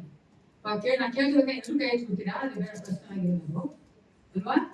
ಅಯ್ಯೋ ನನ್ನ ಮಗನಿಗೆ, ಅಯ್ಯೋ ನನ್ನ ಮಗನಿಗೆ ಹಂಗಾಗ್ತದೆ, ಹಿಂಗಾಗ್ತದೆ, ಅದೇ ನಮ್ಮ ಯೋಚನೆ ತಾಯಿಗಳಿಗೆ. ಆದ್ರೆ ಆ ಚಿಂತೆಯನ್ನ ಯೇಸುವಿನ ಮೇಲೆ ಹಾಕೊಳ್ಬೇಕು. ನಾವು ಹಾಕ್ತೀವಂದ್ರೆ ನನ್ನ ಮಗನಲ್ಲ ನನ್ನ ಮಗಳಲ್ಲ ಅಂತ ಅನ್ಕೊಂಡ್ರೆ ನಾವು ಹಾಕ್ಬಿಡ್ತೀವಿ. ಯಾಕಂದ್ರೆ ನಾವು ಪ್ರತಿಷ್ಠೆ ಮಾಡಿದೀವಲ್ಲ. ನಾನು ಅನ್ಕೋತೀನಿ ಎಲ್ಲ ನಿಮ್ಮ ಮಕ್ಕಳನ್ನ ಪ್ರತಿಷ್ಠೆ ಮಾಡಿದೀನಿ ಮಾಡಿರ್ತಾರೆ. ಎಲ್ಲರೂ ಒಂದು ಬರ್ತಡೇ ಮಾಡಬೇಕು ಅಥವಾ ಡೆಡಿಕೇಶನ್ ಮಾಡಬೇಕು ಮಾಡ್ತಿರ್ತಾರೆ. ಅಥವಾ ಡೆಡಿಕೇಟೆಡ್ ಟು ಜೀಸಸ್. ಸ್ವಲ್ಪ ನಾವು ಕೊಟ್ಬಿಡ್ತೀವಿ. ತುಂಬಾ ಯೋಚನೆ ಮಾಡುತ್ತೆ. ಓಕೆನಾ? ಒಂದೇ ಒಂದು ಯೋಚನೆ ಏನು, ಅವ್ರು ಕೂತಾಗಿ ಪ್ರಾರ್ಥನೆ ಪ್ರಾರ್ಥನೆ ಪ್ರಾರ್ಥನೆ ಪ್ರಾರ್ಥನೆ. ಯಾವಾಗ ಕಿರಿಕಿರಿ ಮಾಡ್ತಾರೆ ಜಾಸ್ತಿ ಮಾಡಿ ಪ್ರಾರ್ಥನೆ, ಸರಿನಾ? ನಾವಿಬಿಟ್ಟು ಒಂದು ಕಿರಿಕಿರಿ ಜಾಸ್ತಿ ಮಾಡಬೇಕಾದ್ರೆ ಹೇಳ್ತಾ ಹೇಳ್ಕೊಂಡ್ಬಿಡ್ತೀವಿ. ನನ್ನ ಮಗ ಹಿಂಗ್ ಮಾಡ್ತಾನೆ, ನನ್ನ ಮಗ ಹಿಂಗ್ ಮಾಡ್ತಾನೆ, ನನ್ನ ಮಗ ಹಿಂಗ್ ಮಾಡ್ತಾನೆ, ಇವಾಗ ಸರಿ ಇಲ್ಲ, ಅವ್ನು ತಪ್ಪೋಗ್ತಾನೆ, ಹೋಗ್ತಾನೆ ಹೋಗ್ತಾನೆ. ಆಮೇಲೆ ಜಾಸ್ತಿ ಕಡೆ ಮಾಡಿ ಸ್ವಲ್ಪ ಎಸಪ್ಪ ಹಿಂಗ್ ಮಾಡ್ತಾನೆ, ಅಷ್ಟು ಮಾಡ್ತಾನೆ, ಸೈಕಲ್ ಸ್ವಲ್ಪ ಹಂಗೆ ಹೋಗ್ತಾನೆ. ಅವ್ರ ಫ್ರೆಂಡ್ಸ್ ಕಟ್ ಮಾಡಿ ಎಸಪ್ಪ ಅಂದೆ. ನಾ ಹಿಂಗೆ ಹೇಳ್ಕೊಬಿಡಿಲ್ಲ, ನಾವು ಮಕ್ಳು ಗೊತ್ತಿಲ್ಲ ಹೆಂಗ್ ಹೋಗ್ತೀನಿ. ಅವರೆಲ್ಲ ಫ್ರೆಂಡ್ಸ್ ಹೆಸರು ಹೇಳ್ಕೊಳ್ಳಿ ಮಾಡಿ ಬೇಕಿಲ್ಲ ಕಟ್ ಮಾಡಿ ಸ್ವಲ್ಪ ಫ್ರೆಂಡ್ಶಿಪ್ ಅವ್ರು ಕೂತಿಲ್ಲ. ನೀವು ನೋಡುದಾದ್ರೆ ಯಾವುದೇ ಕಾಲದಲ್ಲಿ ಇವಾಗ ತುಂಬಾ ಮಾಡರ್ನ್ ಯುಗ, ಟೆಕ್ನಾಲಜಿ ಯುಗ, ಏನೇ ಇದ್ರು ಮಕ್ಕಳೇ ಪೆದ್ರೆ ಗೊತ್ತಾ ನಿಮ್ಗೆ. ಒಳ್ಳೆ ಮಕ್ಕಳು ಆಡ್ಸ್ಕೊಂಡು ಬರಲ್ಲ, ಮಾತಾಡ್ತಾರೆ ಐ ಮಾತಾಡ ಏನ್ ಪ್ರಯೋಜನ? ಜೊತೆಲಿರೋನು ಸರಿ ಇಲ್ದಿರೋನು ತಗೊಂಡೋಗಿ ಕುಂದಿಗೆ ಹಾಕ್ಬಿಡ್ತಾನೆ, ಯಾಕಂದ್ರೆ ಹಾಕಲ್ಲಿ ಹಾಕ್ಬಿಡ್ತಾನೆ. ಸಾಲ ಮಾಡ್ಬಿಟ್ಟು ಬರ್ಸ್ಕೊಂಡ್ಬಿಡ್ತಾನೆ ಸೆಕ್ಯೂರಿಟಿ. ಇವ್ ಸ್ಟೈಲ್ ಆಗಿ ಹೋಗಿ ಸೆಕ್ಯೂರಿಟಿ ಅವ್ನು ಓಡೋದ ಮನೆ ಹಿಡ್ಕೊಂಡ. ಏನಿನ ಆರ್ಟಿಫಿಷಿಯಲ್ ಇಂಟೆಲಿಜೆನ್ಸ್ ಏನ್ ಮಾಡ್ತು, ಅವ್ರ ಇಂಟೆಲಿಜೆನ್ಸ್ ಏನ್ ಮಾಡ್ತು? ಇದೆಲ್ಲ ಬೇಡ ಅಂದ್ರೆ ಎಲ್ಲಕ್ಕಿಂತ ಇಂಟೆಲಿಜೆನ್ಸ್ ಆಗಿರುವ ಏಸಕ್ಕೆ ಒಪ್ಪಿಸ್ಕೊಡ್ಬೇಕು ನಿಮ್ಮ ಮಕ್ಕಳ. ಏಸಪ್ಪ ನೋಡ್ಬೋದು ನಮ್ಮತ್ತು ಏಸಪ್ಪಗೆ. ಆವಾಗ ಮಾತ ನಮ್ಮ ಮಕ್ಕಳ ಹತ್ರ ಬೇಡ ಮಗನೇ ಹೋಗ್ಬೇಡ, ಹುಡುಗ ಸರಿ ಇಲ್ಲ. ನಮ್ಮ ಮಕ್ಕಳಿಗೆ ಬೇಕಾದ ಬ್ಯಾಕಪ್ ಬೇರೆ ಏನು ಆಸ್ತಿ ಪಾಸ್ತಿ ಹೆಸರು ಗೌರವ ಅಲ್ಲ, ಪ್ರಾರ್ಥನೆ ಒಂದೇ backup. Beautifully my Jesus will lead their life. ನಾವೆಲ್ಲ ಇಲ್ಲಿ ನಿಂತಿದ್ದೀವಿ, ನಮ್ಮ ಕುಟುಂಬನೇ ನಿಂತಿದೆ ಅಂದ್ರೆ ನಮ್ಮ ತಾಯಿ ಪ್ರಾರ್ಥನೆ ಪ್ರಿಯರೇ. ಹಲ್ಲೆಲೂಯಾ. ನನ್ನ ತಾಯಿ ಮುಖ್ಯಾಸ್ತಿಕೆ ಅವ್ರು ಮೊದಲು ಬೇರೆನೇ ಮಾಡ್ತಾ ಇದ್ರು. ಏನೇ ಮಾಡಿದ್ರು ಸಹ ಅಷ್ಟು ಡಿವೋಟಿ ಆಗಿದ್ರು. ಏಸಪ್ಪ ಅಷ್ಟು ಪ್ರಾರ್ಥನೆ ಮಾಡೋರು ಅವ್ರು. ನನ್ನ ತಾಯಿ 6 ಜನ ಮಕ್ಕಳು. ಏಸಪ್ಪ ಈ ದಿನ ನಾವೆಲ್ಲರೂ ರಕ್ಷಣೆ ಇದ್ದೀವಿ, ಚೆನ್ನಾಗಿ ಬಿಂದಾಸ್ ಆಗಿದ್ದೀವಿ ಅಂದ್ರೆ ನಮ್ಮ ತಾಯಿ ಮಾಡಿದ ಪ್ರಾರ್ಥನೆ ಒಂದು ಕಾರಣ. ಅದಕ್ಕೆ ನಾನು ಹೇಳ್ತೀನಿ, ದಯವಿಟ್ಟು ನಿಮ್ಮ ಮಕ್ಕಳಿಗೋಸ್ಕರ ಪ್ರಾರ್ಥನೆ ಮಾಡಿ ಪ್ರಾರ್ಥನೆ ಮಾಡಿ ಪ್ರಾರ್ಥನೆ ಮಾಡಿ. ಅದು ಬಿಟ್ಟು ನೀವು ಅನ್ಕೋಬೇಡಿ ಅದು ಕೊಡ್ತೀನಿ ಇದು ಕೊಡ್ತೀನಿ, ಏನ್ ಕೊಟ್ಟರು ತೃಪ್ತಿ ಆಗಲ್ಲ ರೀ ಅವ್ರಿಗೆ. ಹೆಂಗಿದಾನೆ ಕಾಲ ಮಕ್ಕಳು ಗೊತ್ತಾ? ಸಕ್ಕಲ ನಮ್ಗೆ ಗೊತ್ತೇ ಇರಲಿಲ್ಲ. ಸೈಕಲ್ 1 ಲಕ್ಷ 2 ಲಕ್ಷ ಸೈಕಲ್ ರೀ, ಬರೀ ಸೈಕಲ್. ಆ ಕಾಲದ ಸೈಕಲ್ 500 ರೂಪಾಯಿ, 5 rupees. ಅದು ತಗೊಂಡ್ರು ಅವ್ರು ತಂದೆ ಇಲ್ಲ. ಸೈಕಲ್ ಹೋಗ್ತಾ ಇರ್ತಾರೆ, ಪಕ್ಕದಲ್ಲಿ ಒಬ್ಬ ಬೈಕಲ್ಲಿ ಹೋಗ್ತಾನೆ. ಚೆನ್ನಾಗಿ ಬರ್ತಾರೆ ಮನೆಗೆ, ಮಮ್ಮಿ ಡ್ಯಾಡಿ ನಂಗೆ ಆ ಬೈಕ್ ಬೇಕು. ಮಾಡೋ ಕೆಲಸ ಅಲ್ಲ, ಇಂಟರ್ನ್ಯಾಷನಲ್ ಕೆಲಸಗಳೇ. ಇಂಟರ್ನ್ಯಾಷನಲ್ ಗೊತ್ತಿಲ್ಲ, ಸರಿ ಹಿಡಿದಿರೋ ಕೆಲಸ. ಅದ್ರ ಕೇಳಿದ್ ಮಾತ್ರ ಸೂಪರ್ ಬೈಕ್ ತೋರ್ಸ್ಕೊಬೇಕಾದ್ರೆ ಯಾರು ತೋರ್ಸ್ಕೊಬೇಕಲ್ಲ ನಮ್ಮ ಮಕ್ಕಳು. ಏಸಪ್ಪ ಜೀವಿಸ್ಕೊಂಡು ಚೆನ್ನಾಗಿ ಓದಿ ಚೆನ್ನಾಗಿ ಮುಂದೆ ಬಂದು ಅವ್ರಿಗೆ ಬಾಧಾಗಿ ನಿಂತ್ಕೊಂಡ್ರೆ ಅವಾಗ ತೋರ್ಸ್ಕೋಬೇಕು. ಆವಾಗ ಅಪ್ಪ ಅಮ್ಮಂದಿನ ಆಡಿ ಕಾಡಿ ಇಸ್ಕೋಬೇಕು. ನೀವೇನ್ ಮಾಡ್ತೀರಾ? ಕೇಳಿದ ತಕ್ಷಣ ಬೇಷರ ಕ್ಯೂ ನನ್ನ ಮಗ ನೋಡ್ಬೇಕಲ್ಲಪ್ಪ ಹೇಳ್ಕೊಂಡ್ಬಿಡ್ತಾರೆ ಅವ್ರ ಮಕ್ಕಳು ಸ್ಟೇಜು ಸ್ಟೇಜ್ ನೋಡಿ ಇಸ್ಕೊಡ್ತಾರೆ. ಅವ್ನು ಬೈಬೇಕು, ಓಡಾಡಿದ್ದು ಹೋಗಿದ್ದು ಬಂದಿದ್ದೆ ಮಾಡಿದ್ದು ನೋಡಿದ್ದೆ. ಇನ್ನೊಬ್ರಿಗೂ ನೋಡ್ದ ಇಂಥ ನೋಡಿ ಮುಗಿಸ್ಕೊಂಡೆ ಮಮ್ಮಿ ಅದಕ್ಕೆ ಮಮ್ಮಿ ಆಗಿದ್ದಲ್ಲ ಆ ಕಡೆ ನೋಡ್ತಾನೆ ಚೆನ್ನಾಗಿ ಒಂದು ಫಿಗರ್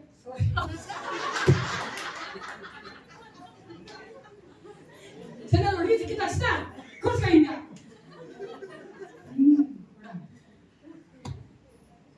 ಏನು ಪ್ರಯೋಜನ ಇಲ್ಲ, 100% ಪ್ರಯೋಜನ. ಅಂತ ಮಕ್ಕಳಿಗೆ ತಂದೆ ತಾಯಿಯಂದ್ರು ಚಿಕ್ಕ ವಯಸ್ಸಲ್ಲೇ ಪ್ರಾರ್ಥನೆ ಮಾಡೋದು ಬಿಟ್ಬಿಟ್ಟಿದ್ದಾರೆ. ಅದಕ್ಕಾಗಿ ಅವ್ರು ಹೆಂಗಂದ್ರೆ ಎಡ್ಡ ದಿಡ್ಡಿ ಬೆಳೆದ್ಬಿಟ್ಟಿದ್ದಾರೆ. ಮರ ಬರೀತಾರ, ಕಾಡಲ್ಲಿ ಬೆಳೆ ಮರ ಬಂದ್ಬಿಟ್ಟಿದೆ. ಮನೇಲಿ ಬೆಳಿಬೇಕು ಮರ ನನ್ನ ಮಕ್ಕಳು ಹಂಗೆ ಬೆಳಿಬೇಕಂದ್ರೆ ನಾವು ಪ್ರಾರ್ಥನೆ ವಿಚಾರ ಮಾಡಿ ದೇವ್ರ ಹತ್ರ ನಾವು ಸರಿಯಾಗಿರ್ಬೇಕು. ನಂಬಿಕೆಯಿಂದ ನಾವು ಮಾಡುವಂತ ಅರಿಕೆನ ತಿಳಿಸ್ಬೇಕು. ಎಲ್ರು ನಿಂತ್ಕೊಂಡು ಈ ಒಂದು ಸಮಯದಲ್ಲಿ ನಮ್ಮ ಮಧ್ಯೆ ಜೇಕಬ್ ಫ್ರಾನ್ಸ್ ಅವರು ಮುಂದೆ ಬಂದು ತಾಯಿಯಂದ್ರಿಗೂ ಪ್ರಾರ್ಥನೆ ಮಾಡಿ ಕೊನೆ ಪ್ರಾರ್ಥನೆ ಮಾಡಿ ಮುಗಿಸ್ಬೇಕು ಅಂತ ಹೇಳ್ಬಿಟ್ಟು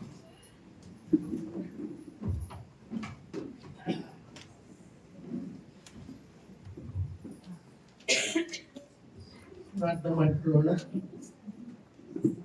ಪ್ರೀತಿ ಸ್ವರೂಪನಾದ ದಯಮಯ ಸ್ವಾಮಿ, ನಿನ್ನ ನಾಮದಲ್ಲಿ ಕೂಡಿ ಬಂದಿರುವಂತ ನಮ್ಮೆಲ್ಲರನ್ನ ಸಮಯಗಳಿಗೆ ಒಪ್ಪಿಸಿಕೊಡ್ತಾ ಇದ್ದೇವೆ. ಅದರಲ್ಲೂ ಈ ದಿನ ವಿಶೇಷವಾಗಿ ನೀನು ತಾಯಂದಿರ ವಿಚಾರದಲ್ಲಿ ಅನೇಕ ಲೋಪದೋಷಗಳನ್ನು ನಮಗೆ ವಾಕ್ಯದ ಮೂಲಕ ಎತ್ತಿ ತೋರಿಸಿದ್ದೀರಿ ಮತ್ತು ಅದರ ಪರಿಹಾರ ಮತ್ತು ಫಲಗಳನ್ನು ಕೂಡ ತೋರಿಸಿಕೊಟ್ಟಿದ್ದೀರಿ. ದೇವ ಈ ಸಮಯದಲ್ಲಿ ಮಕ್ಕಳು ಮುಂದೆ ಉತ್ತಮ ಪ್ರಜೆಗಳಾಗಲು, ಮನೆಯಲ್ಲಿ ಉತ್ತಮ ಮಕ್ಕಳಾಗಿರಲು, ಸಂತೋಷದ ಮಕ್ಕಳಾಗಿ ಬೆಳವಣಿಗೆ ಆಗಲು ತಾಯಂದಿರ ಪಾತ್ರ ಹೆಚ್ಚೆಂಬುದನ್ನು ನಾವು ತಿಳಿದುಕೊಳ್ತಾ ಇದ್ದೇವೆ. ಉತ್ತಮ ಶಿಕ್ಷಣ, ಉತ್ತಮ ಯೋಜನೆ, ಉತ್ತಮ ಬಲವಂತಿಗಳನ್ನು ಕೂಡ ನೀನು ಆಶೀರ್ವದಿಸಿ ಎಲ್ಲ ತ್ಯಾಗಗಳು ಫಲದಾಯಕವಾಗಿರುವಂತೆ ತಾಯಂದಿರಿಗೆ ಬೇಕಾದ ನಿನ್ನ ವಿವೇಕವನ್ನು, ಜ್ಞಾನವನ್ನು ದಯಪಾಲಿಸು. ಅದೇ ರೀತಿಯಲ್ಲಿ ಒಂದು ಕುಟುಂಬವು ಅಭಿವೃದ್ಧಿಯಾಗಬೇಕಾದರೆ ತಾಯಿ ಮತ್ತು ತಂದೆ ಇವರೆಲ್ಲ ನಿನ್ನ ದಾರಿಯಲ್ಲಿ ನಡೆಯುವಂತೆಯೂ ಅವರ ಮಾದರಿಯ ಜೀವಿತವನ್ನು ಮಕ್ಕಳು ಕಂಡುಕೊಂಡ ಹಾಗೆ ನೀನು ಆಶೀರ್ವದಿಸು. ದೇವರೇ, ಎಲ್ಲದಕ್ಕಿಂತ ಪ್ರಥಮವಾಗಿ ನಿನ್ನಲ್ಲಿ ವಿಶ್ವಾಸ ನಂಬಿಕೆ ಇಟ್ಟು ಕುಟುಂಬಗಳು ಮುಂದೆ ಬಂದು ಅದು ನೀನು ಈ ಲೋಕದಲ್ಲಿದ್ದಾಗ ನಿಮ್ಮ ತಂದೆ ತಾಯಿಗಳಿಗೆ ಮಾಡಿ ತೋರಿದ ಮಾದರಿಯನ್ನು ನಾವು ಸಹ ಅನುಸರಿಸುವಂತೆಯೂ ಕುಟುಂಬದಲ್ಲಿ ಮಾಡಬೇಕಾದ ಕರ್ತವ್ಯಗಳನ್ನು ಕುಟುಂಬದಲ್ಲಿಯೂ, ಸಮಾಜಕ್ಕೆ ಬೇಕಾದ ಕರ್ತವ್ಯಗಳನ್ನು ಸಮಾಜಕ್ಕೂ, ಹಾಗೂ ನೀನು ನೀಡಿದ ಕಾರ್ಯವನ್ನು ನೆರವೇರಿಸುವ ಆ ಒಂದು ಪ್ರತಿಷ್ಠೆಗಳನ್ನು ಮತ್ತು ನಿರ್ಧಾರಗಳನ್ನು ಪೂರೈಸುವಾಗ ಸಹಾಯ ಮಾಡು ಸ್ವಾಮಿ. ನಾವು ಮಾಡುವಂತ ಆಯ್ಕೆಗಳು ನಿನಗೆ ಯೋಗ್ಯವು ಸ್ಥಿರವಾಗಿರುವಂತೆ ಆಶೀರ್ವದಿಸು. ಈ ದಿನದಲ್ಲಿ ಕಲಿತ ಈ ಸಂಗತಿಗಳ ಮೂಲಕವಾಗಿ ನಮ್ಮ ದಿವ್ಯ ಜ್ಯೋತಿರ್ನಾಥ ಸಭೆಯ ಒಂದೊಂದು ಕುಟುಂಬವೂ ಕೂಡ ಅತ್ಯುತ್ತಮವಾದ ಕುಟುಂಬವಾಗಿ ಬೆಳವಣಿಗೆ ಮಾಡು. ಈಗ ಕುಟುಂಬಗಳಲ್ಲಿರುವ ಎಲ್ಲ ತೊಂದರೆ ಬಾಧಗಳಲ್ಲಿ ದೇವರನ್ನು ತೆಗೆದಾಗ ಅನೇಕ ಕುಟುಂಬಗಳಲ್ಲಿರುವ ನೋವು, ಬಾಧೆ ಮತ್ತು ಸರಿಯಾದ ಸನ್ಮಾರ್ಗದಲ್ಲಿಲ್ಲದ ಕುಟುಂಬಗಳಲ್ಲಿ ಆಶೀರ್ವದಿಸು. ಅವರೆಲ್ಲರ ಸಮಾಜದಲ್ಲಿ ಒಂದು ಹೊಸ ನಿರ್ಧಾರ ಮಾಡಿ ನಿನಗೆ ಒಪ್ಪಿಸುವಂತೆ ನಮ್ಮೆಲ್ಲರ ಕುಟುಂಬಗಳಲ್ಲಿ ನೀನೇ ರಾಜನಾಗಿದ್ದ ನೆಲೆಸಿ ನಮ್ಮೆಲ್ಲರನ್ನು ಆಶೀರ್ವದಿಸಿ ನಡೆಸಿಕೊಡ್ಬೇಕೆಂಬುದಾಗಿ ನಮ್ಮ ರಾಜನು ಸೃಷ್ಟಿಕರ್ತನು ಒಡೆಯನು ರಕ್ಷಕನಾದ ಪ್ರಭು ಯೇಸು ಕ್ರಿಸ್ತನ ನಾಮದಲ್ಲಿ ಅತಿ ವಿನಯವಾಗಿ ಬೇಡ್ಕೊಳ್ತೇವೆ. ಪ್ರೀತಿಯುಳ್ಳ ತಂದೆ, ನನ್ನ ಮನವೇ ಅವನನ್ನು ಕೊಂಡಾಡು, ಸ್ಥಿತಿಸಿರಿ. ನಮ್ಮನವೇ ಅವನನ್ನು ಕೊಂಡಾಡು, ಕಾರ್ಯಗಳಲ್ಲಿ ಆಮೆನ್. ನಮ್ಮ ಕರ್ತನಾದ ಯೇಸು ಕ್ರಿಸ್ತನ ಕೃಪೆಯು, ತಂದೆಯಾದ ದೇವರ ಪ್ರೀತಿಯು, ಪವಿತ್ರಾತ್ಮರ ಅನ್ಯೋನ್ಯತೆ ಸಹವಾಸವು ಇಂದು ಸದಾ ಕಾಲ ನಮ್ಮೆಲ್ಲರನ್ನ ಪ್ರತಿಯೊಂದು ಕುಟುಂಬದಲ್ಲಿ ನಿರಂತರವಾಗಿ ನೆಲೆಗೊಳ್ಳಲಿ ಸ್ವಾಮಿ. Let